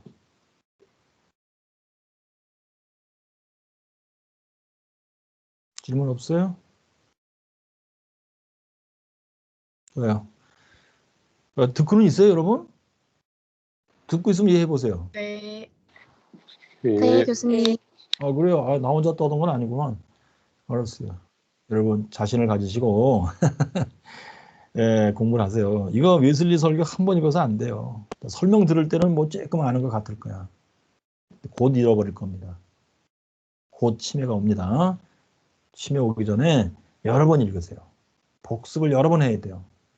그러면 서서히 깨달아지고, 그건 내가 누누이 환자를 고쳐본 경험 때문에 그래. 특별히 박사 공부하시는 분들이 그 얘기해. 이 교수님 학교 다닐 때 석사할 때도 여러 번 못 읽었어요. 하는 듯 모르는 듯 냉이는데 박사 받으려고 죽으라고 읽는 거야. 여러 번 읽고 반복해서. 그러면서 하는 말이 막 새로운 눈이 열리는 거야, 그야말로. 그래서 아유, 교수님 이제 알겠습니다. 웨슬리 목사님 설교가 이제 눈에 들어옵니다. 너무 재밌어갖고 어떤 목사님은 막 설교집을 이게 10권을 샀어. 그래가지고 이제 주변에 목사님과 같이 공부한대. 너무 새로운 발견이야, 진짜. 막 눈이 열린 거야, 진짜. Divine Evidence and Conviction. 이게 생겼나 봐. 네. 독해력을 키울 수 있는 가장 간단하면서도 아주 효과적인 방법입니다. 여러 번 읽어라. 정독하라. 여러 번 읽어라. 처음부터 끝까지 반복해서 읽어라. 여기까지 하겠습니다. 출석을 남기시고 그동안에 수고하셨어요. 감사합니다. 그동안에. 감사합니다. 다음 주에 또 만날까요, 우리? 감사합니다. 사랑합니다. 안녕히 가세요. 예, 감사합니다. 예, 또 오세요. 할렐루야. 예, 감사합니다. 예, 감사합니다.